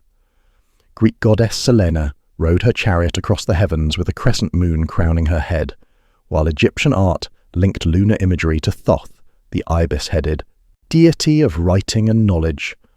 Even in earliest artistic representations, the moon was cast in a supporting role to human imagination and spiritual experience. Advancing through art history, the moon appears prominently in oils and watercolours of later periods.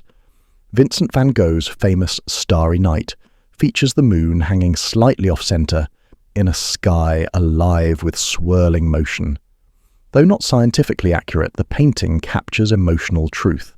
The moon doesn't merely illuminate the landscape, but holds it together, serving as a quiet anchor in a sea of celestial chaos. German Romantic painter Caspar David Friedrich returned repeatedly to moonlit landscapes, creating works like Two Men Contemplating the Moon, where lunar presence becomes not a focal point, but a witness, a silent partner in contemplation. Friedrich's solitary figures don't seek answers from the moon, they simply include it in their silence, acknowledging its companionship in moments of deep reflection. Not all lunar art maintains contemplative tones.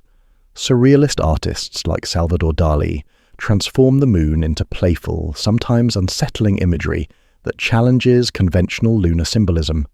Modern photography often presents the moon as dramatic focal point, huge, luminous, rising over cities or mountains like a cosmic spotlight illuminating the world below. Musical compositions inspired by lunar imagery span genres and centuries, each pulling different emotional threads from the same celestial source. Classical composers showed particular fondness for lunar themes. Ludwig van Beethoven's Moonlight Sonata, though not originally titled by the composer himself, has become inseparably associated with its nickname. The piece's dreamy, melancholic first movement perfectly embodies gentle lunar light on water, soft, haunting, and contemplative, ideal for late-night listening or quiet window gazing, with something warm to sip. Claude Debussy's Clair de Lune, literally Light of the Moon, offers another beloved classical lunar composition. The piece floats rather than walks, consisting of soft notes that seem to land like feathers on silk. It's romantic without being grandiose, intimate without being sentimental, the musical equivalent of moonbeams drifting through leaves. No wonder it has found its way into countless films and private moments of reflection. Jazz artists embrace lunar themes with equal enthusiasm, creating standards like Blue Moon, How High the Moon, and Moon Glow. These titles alone reveal the emotional territory they explore, not astronomy, but human feeling. The moon becomes metaphor for longing, distance, and the bittersweet ache of being human under a night sky too beautiful to ignore. Popular culture has embraced the moon across all media formats, From film and television to animation and digital art, the moon has played romantic backdrop, ominous overseer, science fiction setting, and fantasy realm. Georges Méliès's 1902 Silent. Film A Trip to the Moon features the moon with a human face receiving a spaceship in the eye, whimsical, absurd, and iconic imagery that captures early cinema's sense of wonder and possibility. The 1969 Apollo moon landing transformed lunar symbolism from purely metaphorical to literally achievable. Poets had imagined walking on the moon for centuries, but suddenly there were actual human footprints in lunar dust. The mystery didn't vanish with scientific achievement. It shifted and deepened. The moon remained just as distant emotionally, even after becoming an accessible destination physically. Even after humans visited the lunar surface, cultural fascination continued unabated. Musicians kept writing lunar ballads. Painters continued including moonlit scenes in their nightscapes. And poets persisted in describing the moon as if no one had ever noticed it before. The moon proved itself a shapeshifter, not in physical form but in cultural meaning, capable of being lonely or comforting, cold or romantic, wise or sorrowful, depending entirely on who's watching and what they're feeling. In our increasingly digital age, the moon offers quiet rebellion against artificial rhythms. It reminds us that not everything requires updates, batteries, or subscriptions. The moon waxes and wanes without software patches, shows up without notification alerts, and follows ancient schedules that predate human civilization. All it asks is that we occasionally look up from our screens and remember there's more to existence than what fits in our immediate field of view. The moon represents, in many ways, the original slow art. It takes its time, repeats familiar patterns, and allows us to see the same thing again and again while somehow never feeling quite identical. Perhaps this explains its enduring appeal.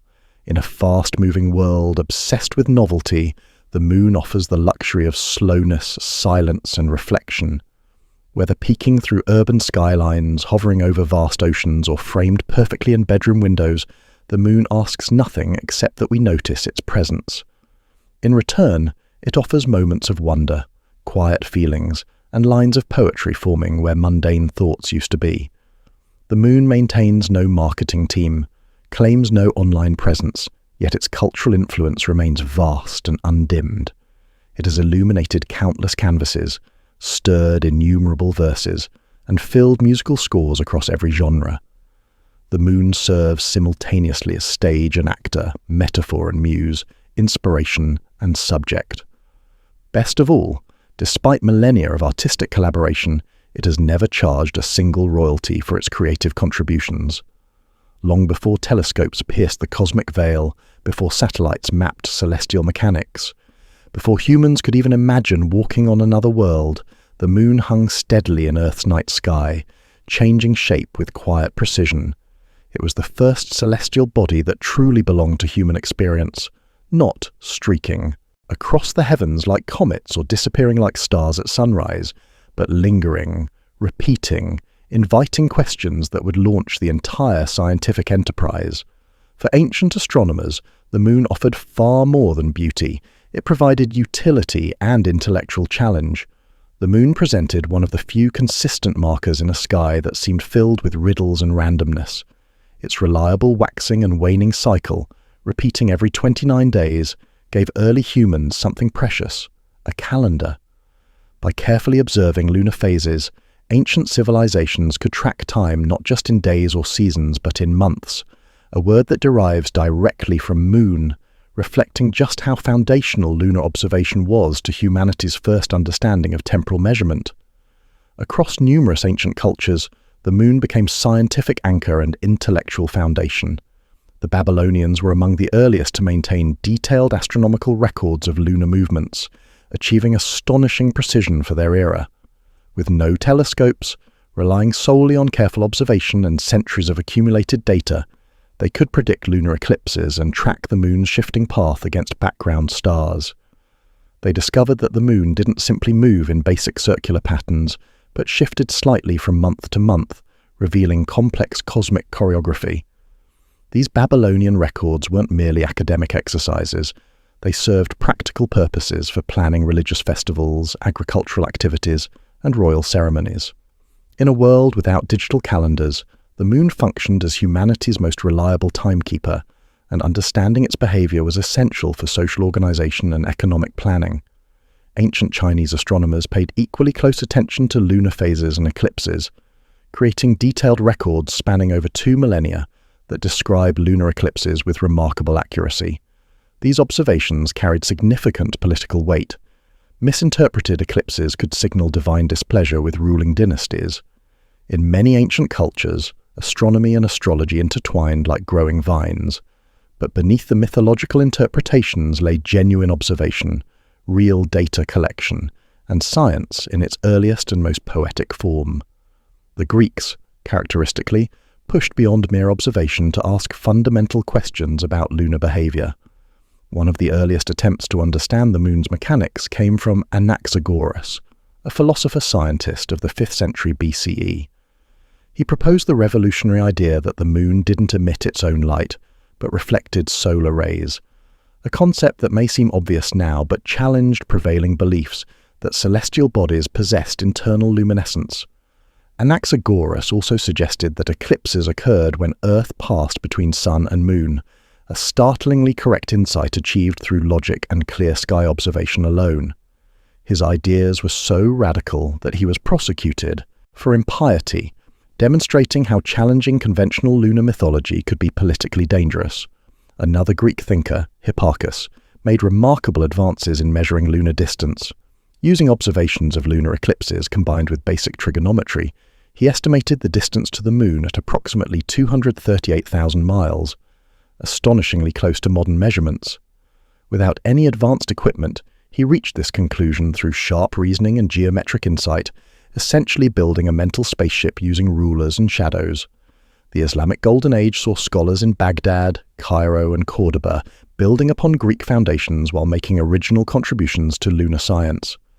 Astronomers like al-Battani refined lunar tables, improved orbital calculations, and corrected earlier measurement errors. Their works were later translated into Latin and formed crucial foundations for the European Renaissance, demonstrating how scientific knowledge flows across cultures and centuries. Medieval Islamic astronomers developed sophisticated instruments for lunar observation, including astrolabes and armillary spheres that could track lunar position with remarkable precision. They understood that the moon's orbit was elliptical rather than perfectly circular, and they calculated its varying distance from Earth throughout its monthly cycle. These early scientific achievements remind us that human curiosity about the moon spans millennia and transcends cultural boundaries. From Babylonian clay tablets recording eclipse predictions to Greek geometers calculating cosmic distances, from Chinese astronomers tracking celestial omens to Islamic scholars refining mathematical models, the moon has consistently served as humanity's gateway to understanding the broader universe. The moon's accessibility made it the perfect subject for developing scientific methodology. Unlike distant stars or planets, the moon could be observed nightly, its changes tracked over weeks and months, its behavior predicted and tested. Early astronomers learned to separate reliable observation from wishful thinking, to distinguish between correlation and causation, and to build theoretical models that could predict future phenomena. These ancient lunar studies laid groundwork for everything that followed in astronomy and physics. The careful observational techniques developed by early moon watchers became standard scientific practice. The mathematical tools created to describe lunar motion evolved into the calculus that would eventually describe all celestial mechanics. The philosophical questions raised by lunar behavior about the nature of light, gravity, and cosmic order continue driving scientific inquiry today. Perhaps most importantly, the moon taught early scientists that the universe operates according to discoverable patterns rather than random divine whims. By demonstrating that eclipses could be predicted, that lunar phases followed mathematical rules, and that celestial behavior could be understood through careful observation and logical reasoning, the moon helped establish the fundamental premise of all science, that nature is comprehensible to human intelligence. Standing beneath the moon tonight, we participate in an unbroken chain of wonder and inquiry stretching back to humanity's earliest nights. The same questions that captivated ancient astronomers continue driving modern space exploration. The same sense of cosmic connection that inspired prehistoric observers still moves us when we pause to acknowledge our celestial companion. The moon remains our most accessible window into the universe's grand design, still inviting questions, still rewarding careful attention, still connecting us to the eternal human desire to understand our place in the cosmic dance. From ancient Babylon to modern mission control, from handheld astrolabes to space telescopes, the moon continues serving as teacher, muse, and guide for our species' greatest intellectual adventure, understanding the universe we call home. Throughout this era, celestial observation evolved into something more methodical and precise. The moon remained inspirational, yet it also became quantitative. Then emerged Galileo Galilei. In 1610, he directed a telescope toward the moon and transformed our perception permanently.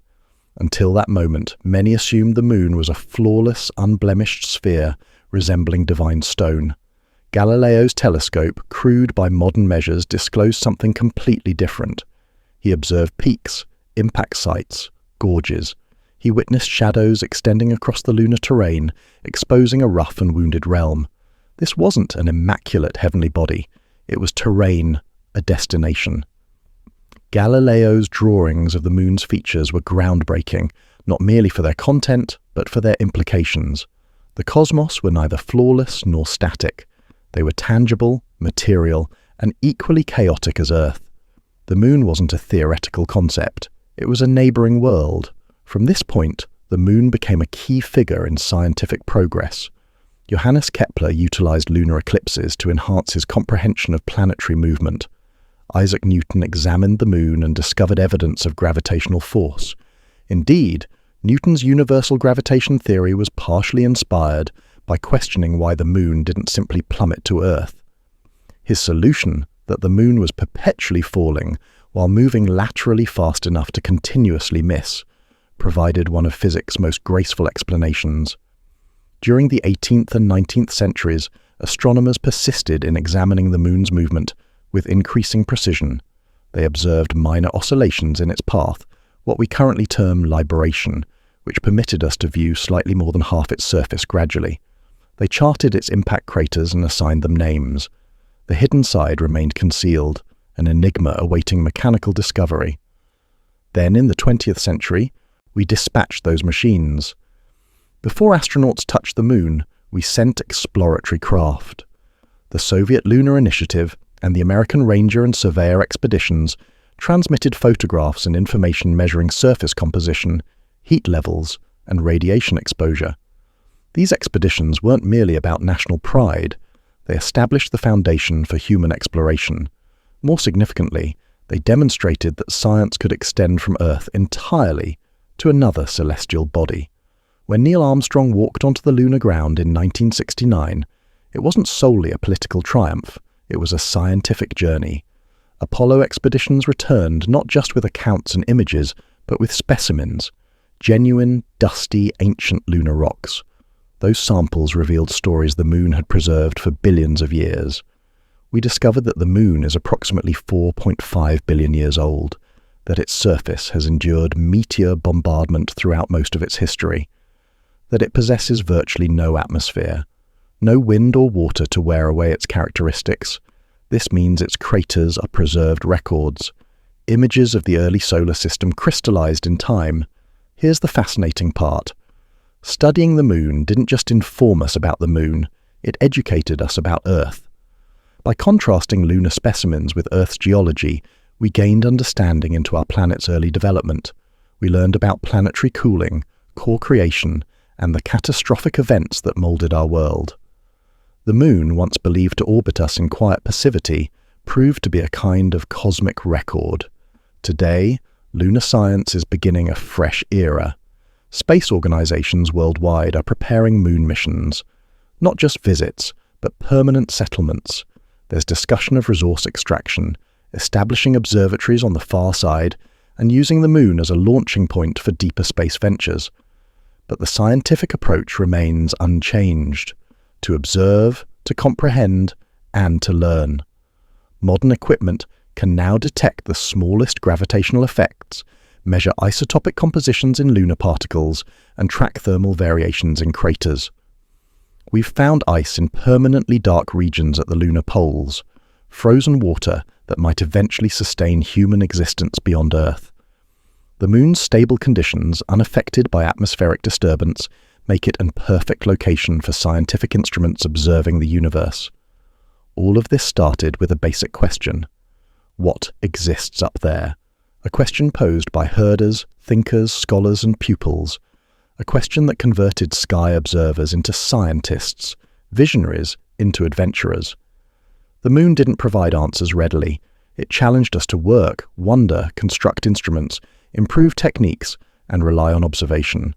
It showed us that science starts not in laboratories, but in curiosity, not with information, but with inquiries.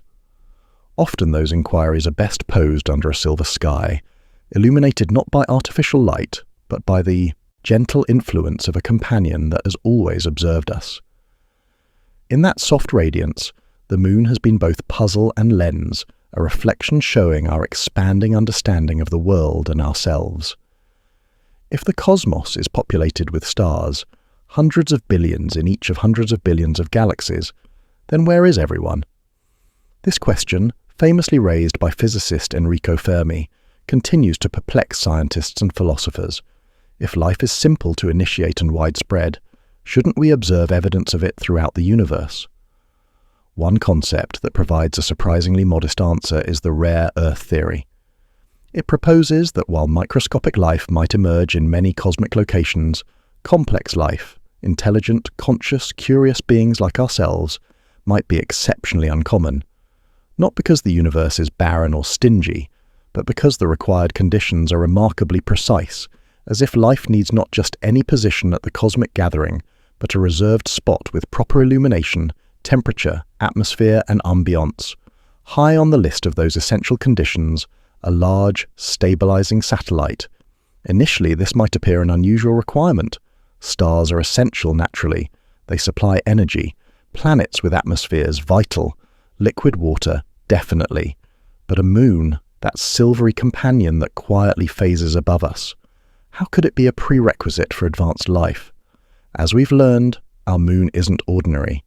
It's enormous relative to its planet. Actually, it's remarkably massive. Earth and Moon are sometimes called a binary planet system because the Moon is so substantial compared to Earth. No other planet in our solar system possesses such a proportionally large satellite. Tiny Pluto and its moon Charon approach this, but Pluto isn't comparable. Our Moon doesn't merely exist. It performs crucial functions. It helps stabilize Earth's axial inclination. Without it, our planet would wobble like an unbalanced spinning top. This tilt creates our seasons, and the Moon helps maintain that tilt from oscillating drastically over time. A planet with chaotic axial variations might experience severe climate shifts, alternating from ice ages to tropical conditions within millennia. Such climate instability isn't conducive to delicate ecosystems or evolution's slow, steady progression. Then there are tides. The Moon's gravitational influence creates tides that rise and fall rhythmically and predictably. This tidal action helps circulate nutrients in coastal waters, energizes life in intertidal areas, and may have been crucial for life's transition from chemistry to biology. Those ancient tidal pools were likely nurseries for complex molecules, small laboratories of potential, stirred gently and predictably by the Moon. But all this lunar influence depends on an incredibly fortunate beginning. The prevailing theory for the Moon's origin is the giant impact hypothesis. Roughly 4 billion years ago, a Mars-sized object, possibly called Theia, collided with early Earth. The impact was devastating. Collision debris was launched into orbit and eventually consolidated into the Moon, but it required precisely the right collision. Too weak, and no Moon would form. Too powerful, and Earth might have been utterly destroyed. The angle, velocity, and mass had to fall within a Goldilocks zone of planetary catastrophe, sufficient to create a moon, insufficient to annihilate its host. This level of accuracy might not be typical in planetary systems. When we examine other planets' moons in our solar system, we don't observe anything resembling Earth's arrangement. Mars has 2 irregular captured asteroids. Jupiter has numerous moons, but none influence their host similarly. Saturn's moons are icy and remote. No other planet in our celestial vicinity has a satellite that influences climate, stabilizes tilt, and quietly maintains planetary rhythms for billions of years. If we assume Earth's moon results from a rare event, and that its presence has been essential to life developing here, then planets without such moons might have struggled more. Perhaps their climates are too unstable. Perhaps their oceans never developed beneficial tides. Perhaps their early biochemistry never received the rhythmic assistance it needed. This doesn't mean life is impossible elsewhere. It simply raises the complexity threshold. Microbes are resilient, adaptable, and incredibly hardy. They survive in boiling springs, frozen wastelands, radioactive environments, and deep underground. But to evolve into something with a nervous system, limbs, lungs, or curiosity about stars, life requires extended relative stability. No sudden global freezing, no catastrophic storms every few millennia, just the gentle consistency that allows experimental biology to perform its patient work. The moon might be part of what makes Earth's environment unusually hospitable to that slow development. It's the silent partner in a cosmic partnership. The moon doesn't generate its own light, doesn't produce heat, doesn't transmit energy across space, but it maintains rhythm like a background metronome. Without that beat, perhaps life's song doesn't play the same way. Naturally, the rare Earth hypothesis is speculative. It's not universally accepted, and many scientists advocate for a more optimistic perspective. With so many planets around so many stars, surely some possess the right conditions. Maybe some even have moons like ours, or perhaps other factors like large planets acting as asteroid shields or unusually active geology can compensate for a missing moon. We're still discovering what's out there. Exoplanet science is young. We've found thousands of planets orbiting distant stars, but we lack the tools to detect most of their moons. Moons are small, dim, and difficult to spot even with our finest telescopes. But as instruments advance, we may begin seeing more of them, perhaps even glimpsing planetary systems with lunar companions as fascinating as ours. If we do find them, we'll have more data to test this theory. We'll be able to ask, how common is it for a planet to have a large, stabilizing moon? Does its presence correlate with habitability, stable climates, biological signatures, and maybe intelligence? There's something quietly poetic about this. Despite all our scientific advancement, algorithms and equations, the moon continues to hold special significance, not just in our skies, but in our search for meaning. It's not merely a sunlight reflector. It might reflect probability, cosmic odds, a reminder that even something as familiar as the moon may be extraordinary in the universal context. It's tempting to consider Earth ordinary, just another rock orbiting an average star in a typical galaxy. But what if we're not average? What if Earth is rare? Not because life is rare, but because complexity is fragile. What if in a universe of possibilities, a quiet moon is the unlikely ally that helped life establish itself, develop lungs, walk upright, and wonder about origins? The rare Earth hypothesis doesn't claim we're alone, but suggests we might be uncommon. Not boastfully, but delicately. Like a rare flower in a vast field, blooming not because conditions are common, but because everything aligned perfectly. A suitable planet, a fortunate impact, a gentle moon. When you look skyward tonight, maybe you'll see it not just as a luminous circle, but as a quiet protector, a reminder that life as we understand it might owe its existence to a moon that's the right size in the right place, performing the right functions day after day, night after night for billions of years. Of all celestial bodies affecting Earth, the moon might be the most quietly influential. While the sun basks in recognition and claims credit for everything warm and bright, the moon tugs at the margins, steadying, directing, and gently nudging our planet into the rhythm that enables life to flourish. One of its more subtle roles is maintaining Earth's climate stability, a background performance with long-term implications. To understand this, we must examine how Earth rotates. Our planet tilts slightly, about 23.5 degrees relative to its solar orbit. This tilt creates our seasons. It means during different yearly periods, either the northern or southern hemisphere tilts more directly toward the sun, producing summer warmth or winter cold. But this tilt isn't constant. It wobbles. Imagine a spinning top. As it spins, it doesn't remain perfectly vertical. Its axis wobbles in a slow circle called precession. Earth does the same, but much more gradually. One complete wobble takes approximately 26,000 years. That's brief in geological terms, but extensive for any species. Here's where the moon intervenes. Without it, Earth's axial tilt could vary wildly over time. Computer models suggest that without our moon, Earth's tilt could range from nearly 0 degrees to as much as 85 degrees. That would transform the planet's climate from stable and predictable to extremely chaotic. Imagine a world where poles sometimes point directly at the sun, converting Arctic ice into steaming forests and transforming deserts into snowfields every few million years. The moon acts like a gravitational stabilizer, slowing and limiting these shifts. Its mass provides stabilizing torque that keeps Earth's axial tilt within a relatively narrow range between 22 and 25 degrees for hundreds of millions of years. That range is constrained enough to maintain a climate suitable for long-term biological evolution. It means plants and animals don't need to reinvent themselves every few millennia to cope with extreme temperature and sunlight variations. There's more. The moon also decelerates Earth's rotation.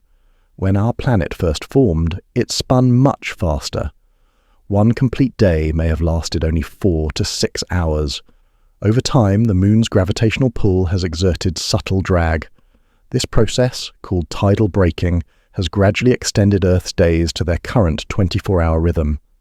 The same effect continues, though at glacial pace. Every century our days grow about 2 milliseconds longer.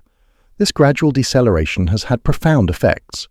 Slower spin means more uniform solar heating throughout day and night. Rapidly spinning planets tend to have more intense winds and chaotic atmospheric patterns. Slower rotation contributes to calmer climate, especially combined with the moon's stabilizing influence on tilt. Perhaps the most fascinating lunar connection to climate comes from long-term cycles. Those subtle changes in Earth's orbit and orientation that together are known as Milankovitch cycles. Named after Serbian mathematician Milutin Milankovic, these cycles include changes in Earth's eccentricity, orbital elliptical shape, axial tilt, and precession. Together, these cycles influence how much sunlight different Earth regions receive at different times yearly. Over tens or hundreds of thousands of years, they can tip the planet into or out of ice ages. When all three cycles align properly, northern hemisphere summers become cooler, which can allow snow and ice to accumulate annually.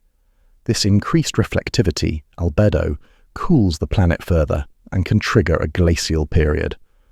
When cycles shift oppositely, melting begins and interglacial warmth returns. The moon plays a critical role in keeping these cycles predictable. By stabilizing Earth's tilt, it maintains solar energy variation within a range Earth's climate systems can handle. Without the moon, precession would be chaotic. Tilt could lurch and Milankovitch cycles might be less orderly or dysfunctional. Ice ages might not follow patterns. They might be more extreme or never occur. Both outcomes would profoundly affect life's development. Glaciations, while dramatic, are important to the planet's long-term balance. They cycle nutrients, reshape ecosystems, and influence atmospheric composition. For humans, they've sculpted our inhabited world, carving valleys, creating lakes, and periodically resetting landscapes. A stable, predictable ice and thaw cycle may have been a hidden factor allowing our ancestors to adapt, migrate, and thrive. Consider this. The most recent glacial period ended about 12,000 years ago. Since then, Earth has enjoyed relatively mild, stable climate. Just the gentle environment needed for agriculture's rise, cities, and everything we call civilization. That entire stretch of calm weather may have been enabled partly by the moon's influence on orbital stability. Even today, our understanding of the moon's climate role continues evolving. Studies suggest that subtle changes in the moon's orbit, as well as long-term tidal strength variations, could affect ocean circulation patterns and even monsoons. The moon might not operate daily controls, but its influence appears throughout long-term balance. It's a quiet partnership. The moon doesn't shine, heat, or roar. It pulls just enough to keep Earth from wobbling chaotically, enough to let climate change rhythmically rather than catastrophically, enough to let evolution's delicate threads weave their tapestry without restarting every few million years. In a universe filled with volatile planets, worlds that tumble, scorch, freeze, or flicker unpredictably, Earth stands out for its calm. That calm isn't accidental. It's maintained by a moon formed in fire and stayed to whisper in gravity's language. The moon doesn't demand recognition. It's never hosted an atmosphere or erupted with lava like Io. It doesn't have rings or storms or gases. It simply drifts. Yet without its steadying hand, Earth might be very different. A planet of sudden freezes, erratic heat waves, wild axial flips, and evolutionary dead ends. Instead, we inhabit a world where climates change slowly. Oceans follow regular tides. Seasons return punctually. A world that has remained within the narrow habitability band for billions of years. Not too hot, not too cold. A world that lets forests grow, rivers flow, and creatures climb the long staircase from microbe to mind. All of that thanks partly to the moon, a distant, silent stabilizer, a rhythm guardian in a universe that doesn't always value stability. Tonight, when you see it rising, pale, round, and familiar, remember that it's not just a beautiful companion. It's a planetary anchor, a timekeeper, and perhaps, in gravity's slow language, a reason you're here at all. Life, as far as we know, began not in forests or meadows or sunny peaks, but in water. Long before creatures crawled or flew or built spacecraft, they floated. The oceans were our first nursery, a salty, swirling mixture of molecules colliding, sometimes combining in ways that would transform the world forever. But even in this liquid cradle, something else was working, something that stirred the waters with gentle rhythm, mixing chemicals, concentrating them, drying them sufficiently, then re-wetting them. That something, remarkably, was the moon.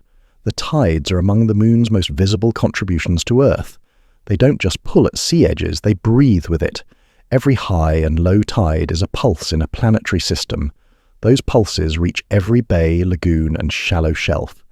For a long time, biologists have suspected that tidal zones, those places alternately submerged and exposed, might have been crucial in some of life's earliest and boldest steps. Imagine a rocky coastline 4 billion years ago. Waves roll in, bringing dissolved minerals and organic compounds. The tide rises, filling shallow pools, then falls again, leaving behind puddles under the young sun's heat. In those puddles, water slowly evaporates, concentrating remaining molecules. Heat and dryness cause some bonds to form. Then the tide returns and cools everything, diluting the mixture and allowing new reactions. This cycle, wet, dry, mix, repeat, is one of the most promising mechanisms proposed for complex biomolecules' origin, like RNA and proteins. What drove that gentle cycle long before rivers carved valleys or wind-shaped deserts? The moon. Its gravitational pull stirred the seas predictably, ensuring those puddles didn't just stagnate, but instead experienced life's prelude's rhythmic chemistry. The story doesn't stop at the molecular level. Once primitive life began, tidal zones remained important. They were transitional spaces, not quite land, not quite sea. Life here had to be adaptable. It had to handle temperature, salinity, moisture, and sunlight changes. Organisms thriving in tidal areas were often those with flexibility to endure change. They became transition specialists, which might explain why many evolutionary experiments happened right at the water's edge. One of the biggest evolutionary experiments was the leap from water to land. This wasn't a single event, but a slow, messy process over millions of years. Some ancient fish began developing stronger fins, not for faster swimming, but to prop themselves in shallow, oxygen-poor pools. Others evolved rudimentary lungs to gulp air when water ran low. Eventually, some creatures found that staying out of water, at least partially, offered new advantages. Fewer predators, untapped food sources, open space. The intertidal zones may have been training grounds for these early pioneers. The moon, by continuing to orchestrate the tidal dance, kept offering opportunities for organisms to adapt to dry conditions. Those who succeeded could venture farther each generation until walking on land was not just possible, but normal. It's fascinating to consider how many major evolutionary innovations may have involved rhythms the moon helped establish. Vision, for instance, may have been shaped partly by lunar cycles. Creatures emerging at night needed to adapt to varying moonlight levels. Too bright and predators saw them. Too dark and they couldn't forage. This arms race between detection and evasion may have helped shape nocturnal vision systems, retinas fine-tuned not just to darkness but to lunar subtleties. Then there's reproduction. Many marine species synchronize their breeding cycles with the moon. Corals, for example, often spawn en masse during full moons, releasing eggs and sperm into the water in spectacular glowing clouds. The timing ensures gametes meet, and young drift into a sea teeming with the same hopeful beginnings. This lunar coordination isn't just convenient, it may be essential. Without it, reproductive success could drop drastically. Even some land animals like turtles rely on the moon's light and cycles to guide behavior. Female sea turtles come ashore to lay eggs on beaches during certain lunar phases. Hatchlings, in turn, use moon brightness to orient themselves toward the ocean. These rituals, evolved over millions of years, show how deeply embedded lunar patterns are in Earth's biological clockwork. There's another intriguing thought. Could the moon's influence extend to cognition? Speculative, yes, but not implausible. Lunar cycles' consistency may have offered early humans a natural clock, a prediction template.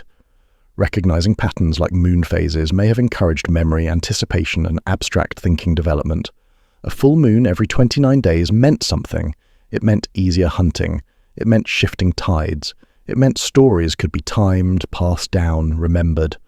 This pattern recognition is intelligence's foundation. If our ancestors learned to associate certain events with certain lunar phases, they weren't just surviving. They were beginning to think symbolically. Thinking symbolically eventually leads to language, culture, and science. Not every evolutionary leap can be traced to the moon. Natural selection is a tangled, multifactored process.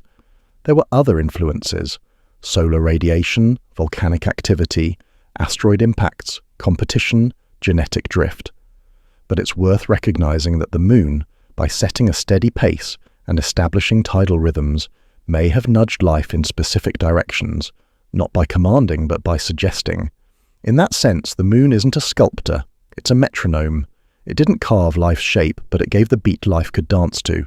It didn't decide who would evolve lungs or legs or binocular vision, but it created conditions making those adaptations useful. It offered rhythms and evolution wrote melodies. Maybe that's why the moon still stirs something deep in our collective imagination. It's more than just a skylight. It's a kind of ancestral memory, a pale reminder of all the gentle, ancient pushes that brought us here, of tides that mixed first molecules, pools that dried and refilled, creatures that learned to wriggle, then crawl, then walk, then look up and wonder. We often think of evolution as a grand, heroic tale, and it is. But it's also a story of timing, of chance meeting rhythm. The moon, quiet, slow, and reliable, may have been one of evolution's most consistent partners. Not with a bang or blaze, just a pull, a whisper, a repeatable pattern life could count on. And it's incredibly still happening tonight out in the shallows where sea breathes in time with sky. The moon may appear peaceful in the night sky, serene, glowing, and timeless. But if you got a closer look, you'd quickly see it's anything but untouched. Its surface is scarred with craters, vast and small, silent echoes of a violent past. While we on Earth enjoy rolling hills, forests, and oceans, the moon bears the marks of billions of years of cosmic impacts. That's part of what makes it fascinating. The moon may be more than just an orbital companion. It might be our very first bodyguard. Before we crown it Earth's personal shield, it's worth noting this idea is still debated among scientists. The moon isn't enormous by cosmic standards. It's not positioned in front of Earth like a giant umbrella. Space, frankly, is enormous. The chance of a specific space rock hitting the moon instead of Earth is pretty slim. But still, the idea isn't without merit, and exploring it is a delightful mixture of astronomy, probability, and poetic speculation. Let's start with facts. The moon does get hit frequently. Unlike Earth, which has an atmosphere that burns up many smaller meteoroids before surface impact, the moon offers no such protection. Everything that strikes it leaves a mark. That's why its face is so heavily cratered. Those circular scars from a distance give the moon its textured beauty. Up close, they tell the story of billions of collisions, some as recent as a few hundred years ago, others dating back over 4 billion years.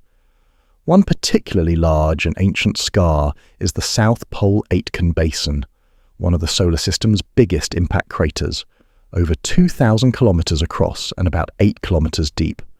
It's a silent monument to just how intense space can be. Impacts like that weren't rare in the early solar system. Earth got pummeled just as badly. But here, plate tectonics, erosion, and vegetation have erased most evidence. The moon has kept the receipts. This leads to an interesting question. If the moon is getting hit so often, how many of those rocks might have otherwise struck Earth? The answer isn't entirely clear, but the basic idea is this. The moon orbits close enough to Earth, about 384,000 kilometers away, to sometimes intercept objects that might have continued to us. It's not a guaranteed shield, but more like a traveling partner who sometimes walks ahead and takes a few bumps on our behalf. Statistically speaking, it's estimated that the moon reduces Earth's direct hit exposure by only a small percentage. But that small percentage might be sufficient now and then to prevent a catastrophic event. In the ancient days when planets were still settling into orbits and debris flew like cosmic shrapnel, even a modest impact reduction could have made a big difference, especially during a period known as the Late Heavy Bombardment about 4 billion years ago. During this time, both Moon and Earth were hit frequently by massive asteroids and comets. The difference is Earth had developing oceans and early life. The Moon had basalt plains and silence. If even one fewer impact on Earth allowed life to hold on during those chaotic days, then perhaps we owe the Moon more than just tides and poetry. Another argument for the Moon's role as a cosmic buffer relates to its gravitational influence. Though small compared to Earth's gravity, the Moon still exerts a pull and can nudge incoming object trajectories slightly. Sometimes that might mean pulling a rock away from Earth's path. Other times it might mean redirecting something into the planet. It's not always heroic, but even chaotic influence is still influence. Some researchers have proposed that the Earth-Moon system acts as a gravitational partnership, altering potential impactors' orbital paths in subtle ways. Again, this effect's magnitude is small, but in space, small nudges can lead to large detours over long distances. A rock deflected today might miss us entirely in 1,000 years, or it might take the scenic route and circle back, hopefully after we've built better telescopes. Interestingly, the Moon may also help us understand Earth's own impact history, because it's essentially been keeping a backup record.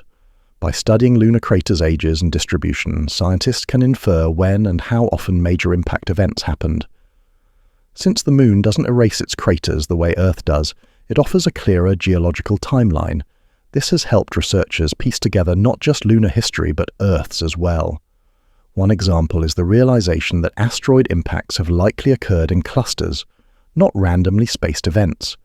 These bursts might have been caused by asteroid belt disruptions or distant gravitational shifts that sent debris waves into the inner solar system. If such patterns can be detected in lunar craters, it could give us advance warning about possible future periods of increased risk. While we're discussing protection, it's worth mentioning that the Moon isn't Earth's only defense. Jupiter, our solar system's largest planet, is often credited as the true planetary bodyguard. Its massive gravity well can capture or redirect many comets and asteroids before they even reach the inner solar system. In that sense, the Moon may not be the only bouncer at the door, but perhaps it's the one closest to home, watching over Earth from just across the sky. Whether or not the Moon has saved Earth from any specific disaster may never be proven definitively, but what's clear is that it offers a unique vantage point into our solar system's dynamics. Its scarred face reminds us that cosmic collisions are not just possible, they're inevitable. Earth has been struck many times. Some of those events, like the one that wiped out dinosaurs 66 million years ago, reshaped life's course entirely. Here's a curious thought. That same event, the one that spelled doom for giant reptiles, made room for mammals to rise. Eventually that evolutionary door opened wide enough for humans to walk through. So even in destruction, the universe works in cycles. Impact leads to extinction. extinction creates opportunity. And maybe, just maybe, the moon has helped steer that chaotic dance in less catastrophic directions. There's also something comforting about having a cosmic companion that bears the scars we can't see on our own world. Every lunar crater is a frozen moment in deep time, a reminder of how old the solar system really is, and how long Earth has been a target in a shooting gallery of space rocks. The fact that we're here at all is a statistical miracle, and the moon is still up there circling quietly, pulling tides, lighting up night, and occasionally, just maybe, getting in the way of something headed straight for us. Not a flawless shield, not a guardian angel, but a battered friend who's been through every storm and stuck around anyway. And that, in astrophysics' cold logic, is pretty heartwarming. Long before rockets ever pierced the sky, the moon was the destination of dreams. For ancient civilizations, it was a god or goddess, a glowing timekeeper, a story written in silver ink across night. It was always there, untouchable, serene, sometimes full, sometimes gone, but never forgotten. For thousands of years, humans stared up and wondered. Then in the 20th century, someone dared to ask, what if we didn't just admire it? What if we went there? That question gave rise to one of the most astonishing chapters in human history, a chapter written not in myth or metaphor, but in steel, sweat, mathematics, and moon dust. The story of the moon in space exploration is about more than just reaching a destination. There's something profound about humanity's first venture beyond our home planet, a moment that transformed us from earthbound dreamers into cosmic explorers. The Apollo missions emerged from Cold War tensions, a rivalry between superpowers that unexpectedly propelled our species toward the stars. When the Soviet Union launched their first satellite and sent Yuri Gagarin spiraling through space, America felt the sting of being second.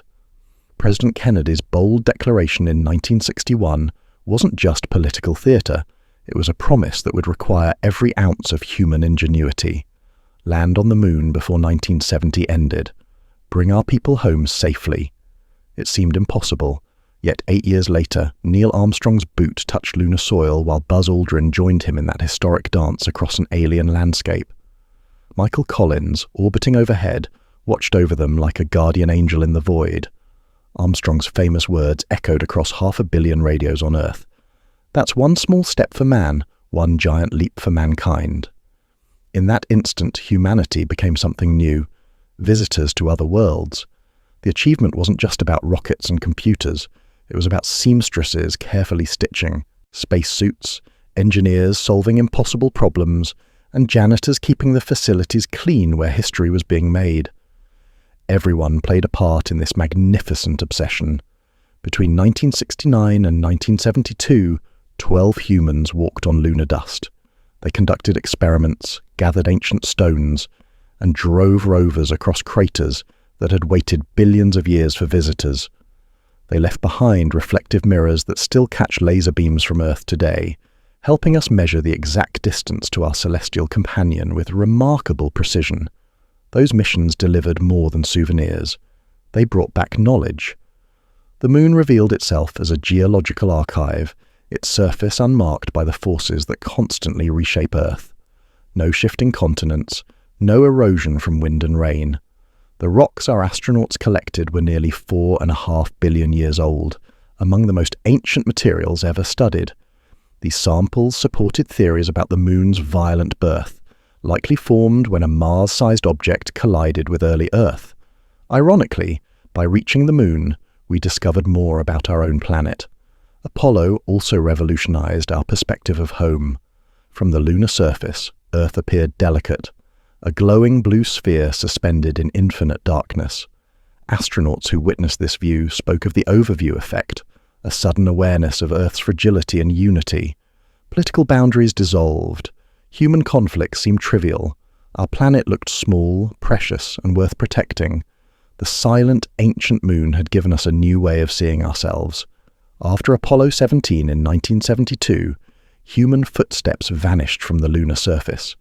For decades, no one returned, but scientific exploration continued through robotic missions. Orbiters created detailed maps of every crater and mountain. Landers analyzed soil composition. Advanced instruments detected water ice hiding in permanently shadowed polar craters, regions that haven't seen sunlight for billions of years. This water discovery in the 2000s reignited lunar interest beyond pure science. Water represents possibility. It could become drinking water, breathable oxygen, or rocket fuel. The Moon could serve as a refueling station for deeper space missions. Mars, asteroids, and distant worlds suddenly seemed more accessible. Not in our lifetimes, perhaps, but someday. International lunar exploration has flourished. China, India, Japan, and the European Space Agency have all sent successful missions. In 2019, China achieved the first landing on the Moon's far side, revealing terrain untouched by previous missions and testing communication through relay satellites. India's Chandrayaan missions contributed valuable data about lunar geology and water presence. The Moon has become a busy, collaborative frontier once again. Recently, NASA announced the Artemis program, named after Apollo's twin sister in Greek mythology. The goal is returning humans to the Moon, including the first woman and first person of color by the mid-2020s. This time, the plan isn't to plant flags and leave.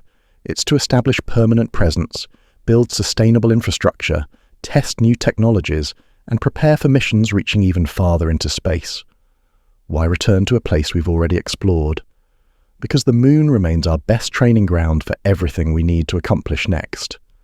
It's close, only a few days' journey away. It lacks atmosphere, making it perfect for testing habitats, life support systems, and radiation protection. It forces creative problem-solving in harsh conditions, and it continues holding secrets about planetary formation, solar system history, and possibly even the early building blocks of life. There's something deeply human about our relationship with the Moon.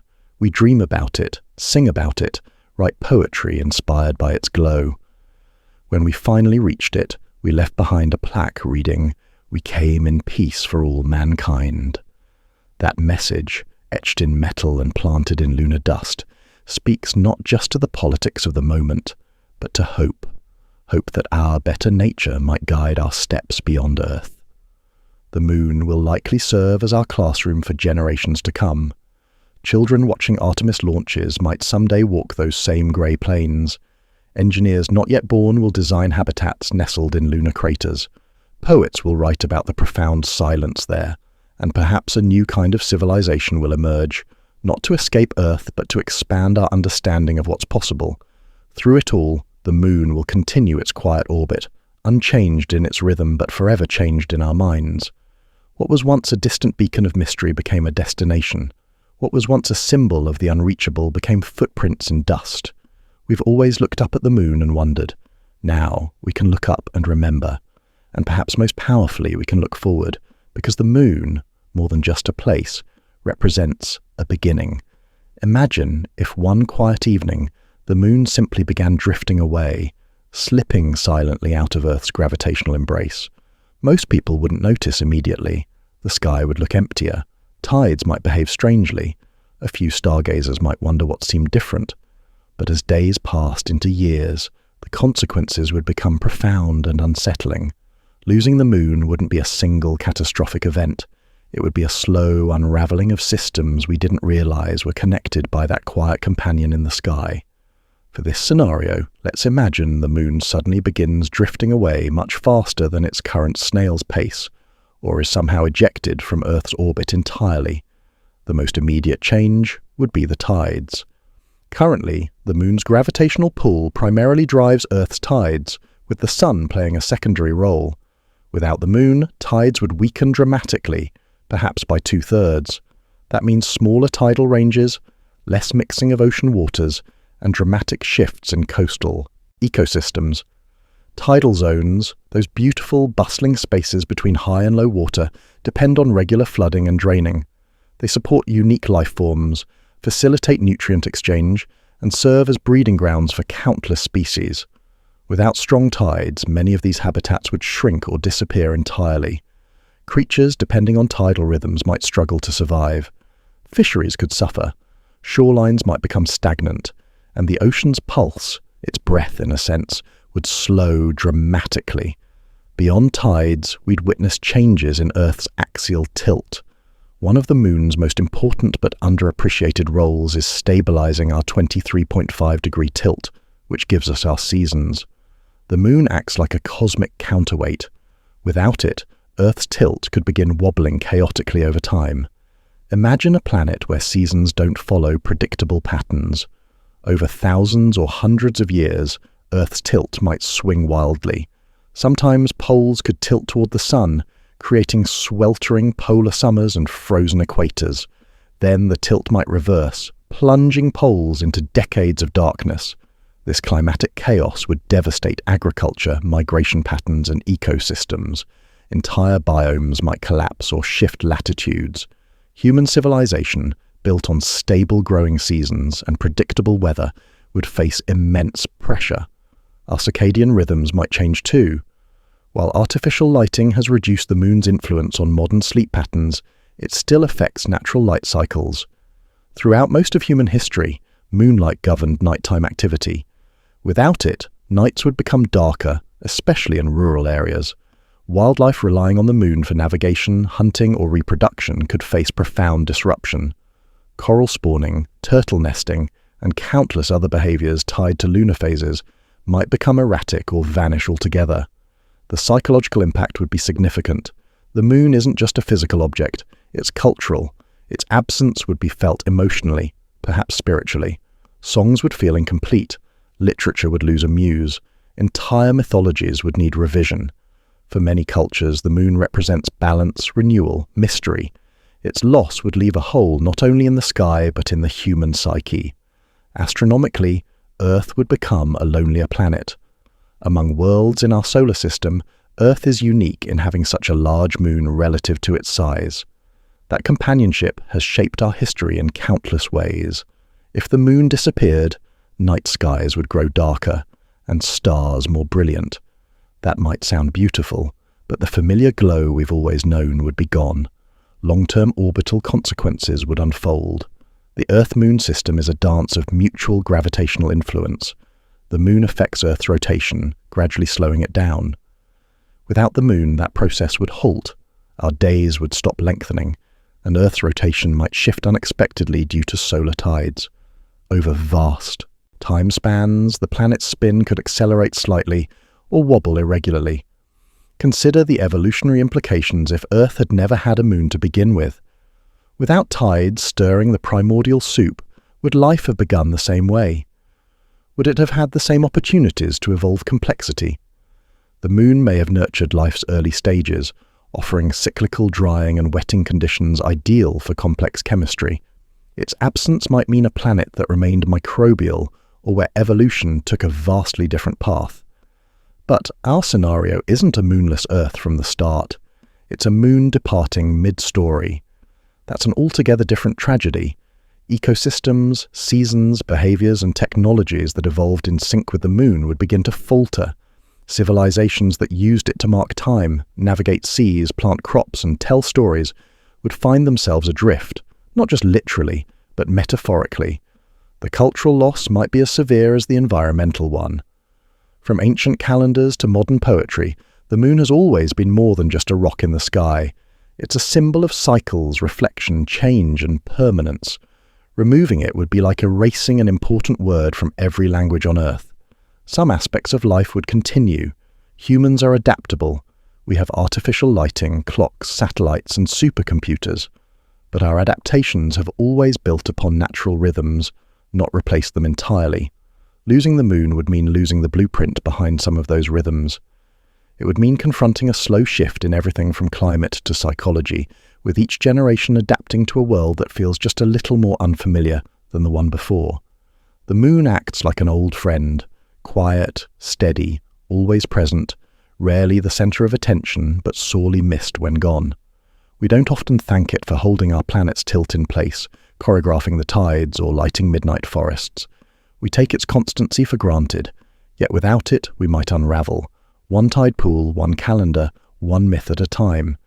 So if you find yourself outside on a clear night, take a moment to look up at the moon.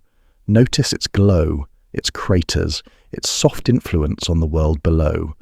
Even though it's been slowly drifting away for billions of years, it's still with us for now, a silent partner holding things steady, pulling gently at the sea and the soul alike. The moon is drifting away from us slowly, gently, silently. It's not the kind of separation you notice in a hurry. There's no dramatic cosmic tantrum, no slammed planetary doors, just a steady parting of ways at a pace so calm it could almost be poetic. About 3.5 centimeters farther each year. That's roughly the speed your fingernails grow. Not exactly a galactic sprint, but over long enough timescales it adds up significantly. This gentle separation has continued for billions of years. When the moon first formed, it was much closer, perhaps only 20,000 to 30,000 kilometers from Earth's surface. Today, it sits at an average distance of about 384,000 kilometers. In those early days, it would have appeared massive in the sky, perhaps 20 times larger than now, causing tides so dramatic they might have towered tens of meters high. Entire coastlines would have pulsed with water, life, and energy. Earth was a wilder place then, and the moon was its restless twin. The reason for the moon's retreat lies in a subtle energy exchange. As the moon's gravity pulls on Earth's oceans, it creates bulges in the water. These bulges don't align perfectly with the moon's position, because Earth rotates faster than the moon orbits. The bulges are pulled slightly ahead, creating a gravitational offset that tugs the moon forward in its orbit. In space, when you pull something forward, you give it energy. The moon gains momentum and spirals outward. Earth pays the price, losing rotational energy, which means our days gradually lengthen. In the distant past, an Earth day may have lasted only 6 hours. Now, it's slightly over 24. In a few 100 million years, days will stretch even more, adding minutes then hours while the moon floats slowly farther away. Eventually, Earth and moon will become tidally locked to each other. Currently, the moon is already tidally locked to us. That's why we only see one face. Someday, Earth will return the favor, rotating once for every lunar orbit, always showing the same face to the moon. When that happens, our day will last about 47 current Earth days, and the moon will appear much smaller and fainter in the sky. This process will take billions of years, and there's a cosmic race unfolding. Earth may not survive to complete the dance. The sun has its own timeline, burning through hydrogen fuel steadily and predictably, growing brighter and hotter with age. In about 1 billion years, increased solar luminosity will make Earth's surface far less hospitable. Oceans may evaporate. The atmosphere could thicken with water vapor, turning Earth into a sweltering greenhouse world. By then, life as we know it might be gone or have moved elsewhere. The moon will still be drifting, but the planet it once stabilized will be changing rapidly. Fast forward another few billion years, and the sun reaches the end of its main sequence, swelling into a red giant that engulfs Mercury and Venus and possibly Earth. There's debate over whether Earth will be fully consumed or simply scorched and stripped of atmosphere. Either way, the planet will be unrecognizable. The moon, now much farther away, might escape being swallowed, or it might be drawn into the chaos, its fate sealed in a final fiery embrace. Assuming the moon survives the sun's transformation, it may drift through space as a lonely relic, orbiting the burned-out remains of its parent planet, or perhaps becoming a rogue object, captured by another celestial body in the vastness of space. It's a solemn picture, but also deeply beautiful. The story of a companion that stayed by Earth's side until the very end. In the meantime, before these grand endings unfold, the moon's slow drift has quieter effects. As it moves away, solar eclipses are gradually changing. Right now, the moon is just the right size and distance to perfectly cover the sun during total solar eclipses. It's one of nature's most precise and breathtaking alignments, but this won't last forever. Because the moon is receding, it appears smaller in our sky. In about 600 million years, total solar eclipses will become impossible. We'll only see annular eclipses, where the sun blazes around the edges of the smaller moon like a ring of fire. That means we're living in a unique window of time when the moon and sun appear the same size in the sky, a cosmic coincidence. We're not the first to witness this, and we won't be the last, at least for a while. But eventually it will pass, and the moon will take its grandeur with it. Despite the moon's retreat, its influence will linger. The marks it has left on Earth, both physical and cultural, will remain etched into crust and consciousness of any life that remembers. The craters on its surface will continue recording solar system history. The quiet pulse it lent to life will echo in fossils, sediments, and memories. Who knows what intelligent beings, if any, might someday study the moon from afar? Perhaps long after humans are gone, another species born from Earth or elsewhere will look at the moon and piece together the story. They might study its orbit, composition, and scars. They might realize it once played a vital role in the history of a little blue planet. They might even visit, walking in the footprints we left behind, wondering who we were. The moon's future, like its past, is wrapped in quiet inevitability. It will not crash into Earth. It will not suddenly vanish.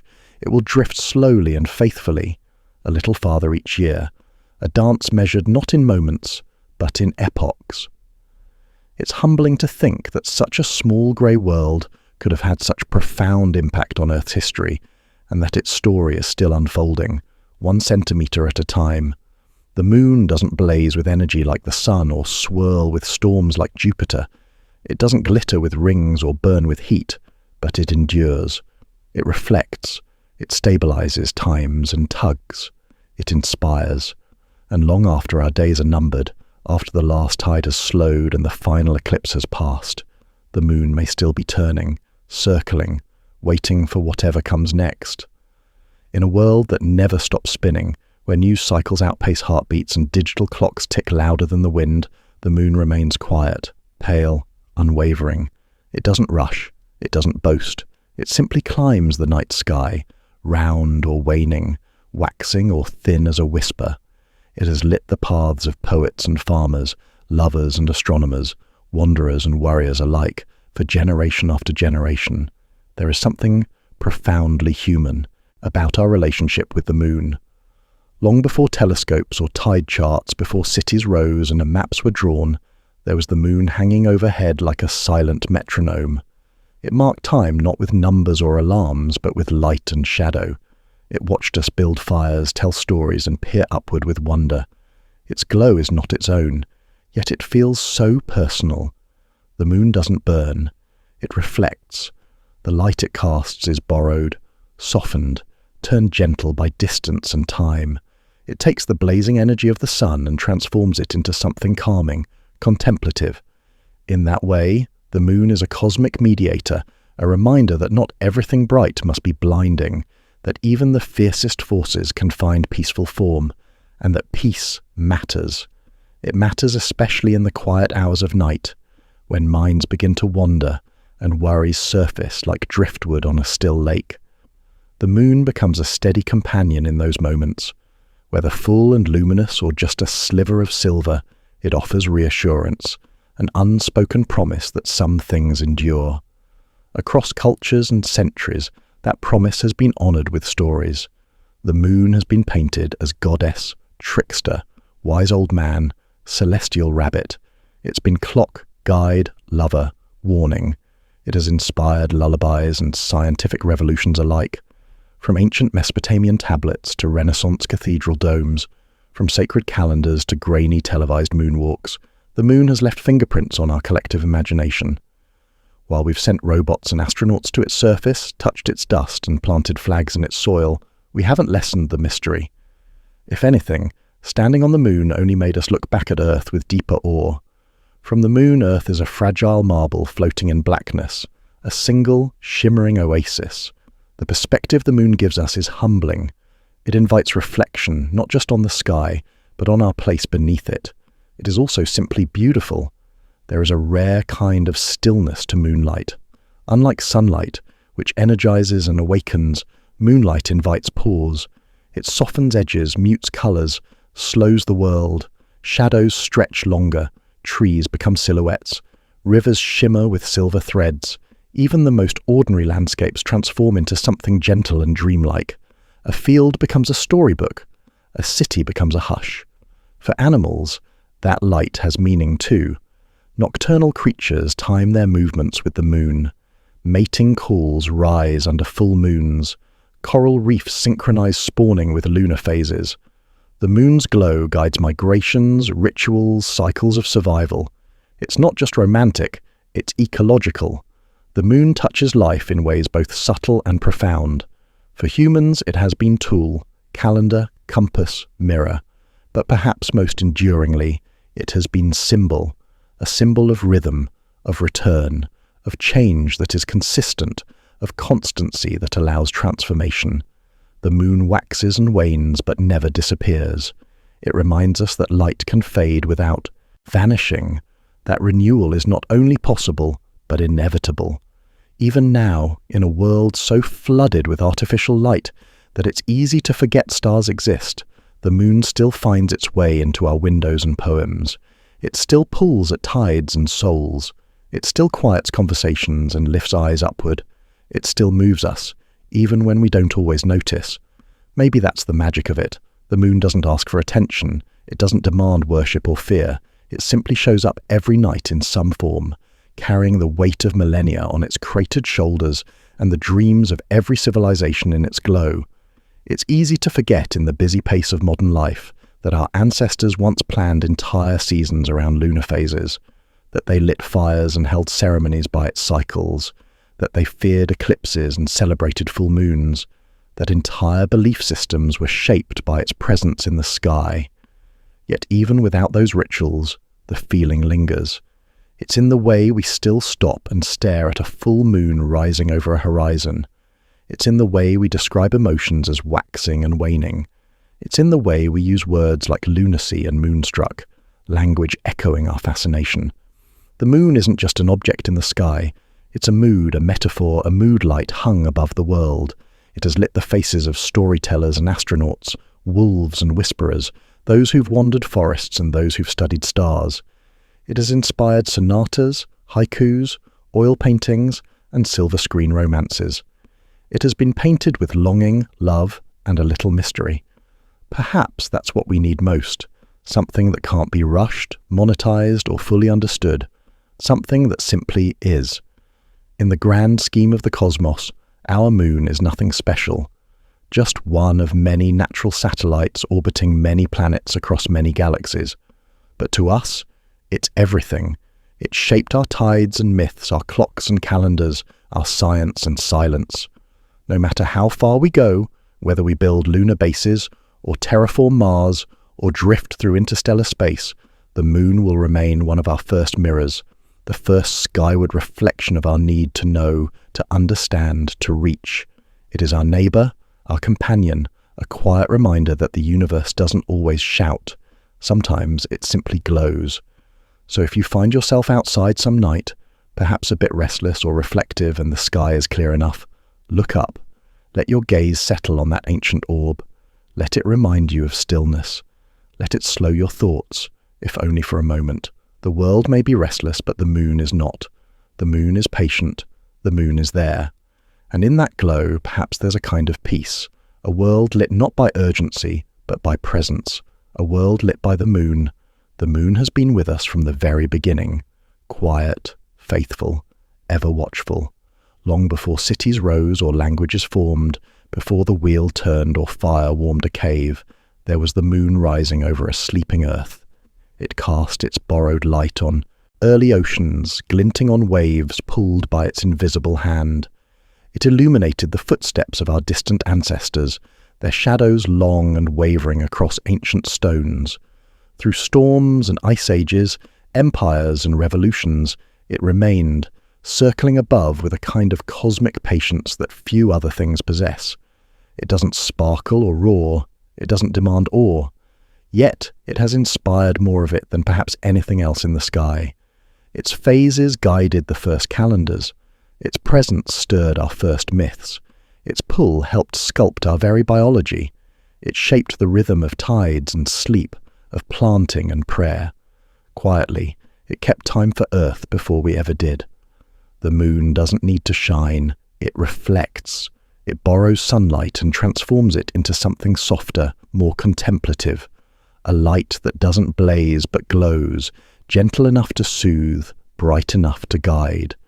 The moon became a symbol of constancy in our restless world, a silent partner in our journey through time. We've watched it and written about it. We've sung to it, told stories under it, dreamed beneath it.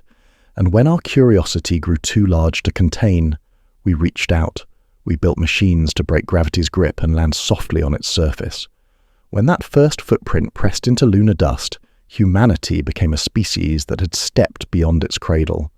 The moon was our first great leap outward, and it greeted us, as always, with silence. We often look to the moon for answers, but perhaps its greatest lesson is not in speaking but in stillness, in reminding us that there is strength in presence, in quiet cycles, in simply returning night after night. It has outlasted every empire, every boundary, every flag raised in haste or hope. It offers no judgment, just light. It's remarkable, really, that something so distant could feel so familiar, that no matter where you are on Earth, whether in a bustling city or lonely plain, the moon is there, sharing its slow celestial dance with you. It ties the human experience together across continents and centuries, a shepherd to tides and time. As we consider our future on this planet, or perhaps beyond it, the moon will always be part of that story. If humanity leaves Earth someday, bound for Mars or the moons of Jupiter, or the stars themselves, the moon will still be the first world we touched, the first great outpost of human wonder. It will always be the place where we prove to ourselves that the impossible could be real, that dreams with enough patience and physics can take form. But more than that, the moon reminds us of who we are, curious, tenacious, poetic. We are creatures who look up, who search for patterns, who assign meaning to shadows and light. Whether we see it as scientific marvel, mythic mirror, or simply a beautiful face in the night sky, the moon reflects something essential back at us, the desire to understand, to feel connected, to belong to something greater than ourselves. So tonight, whether it's a crescent, a gibbous glow, or a radiant full circle, take a moment to notice it. Let its pale light touch your thoughts. Let it remind you of everything it's seen and everything it's still yet to witness. The moon asks nothing of us. It only offers presence.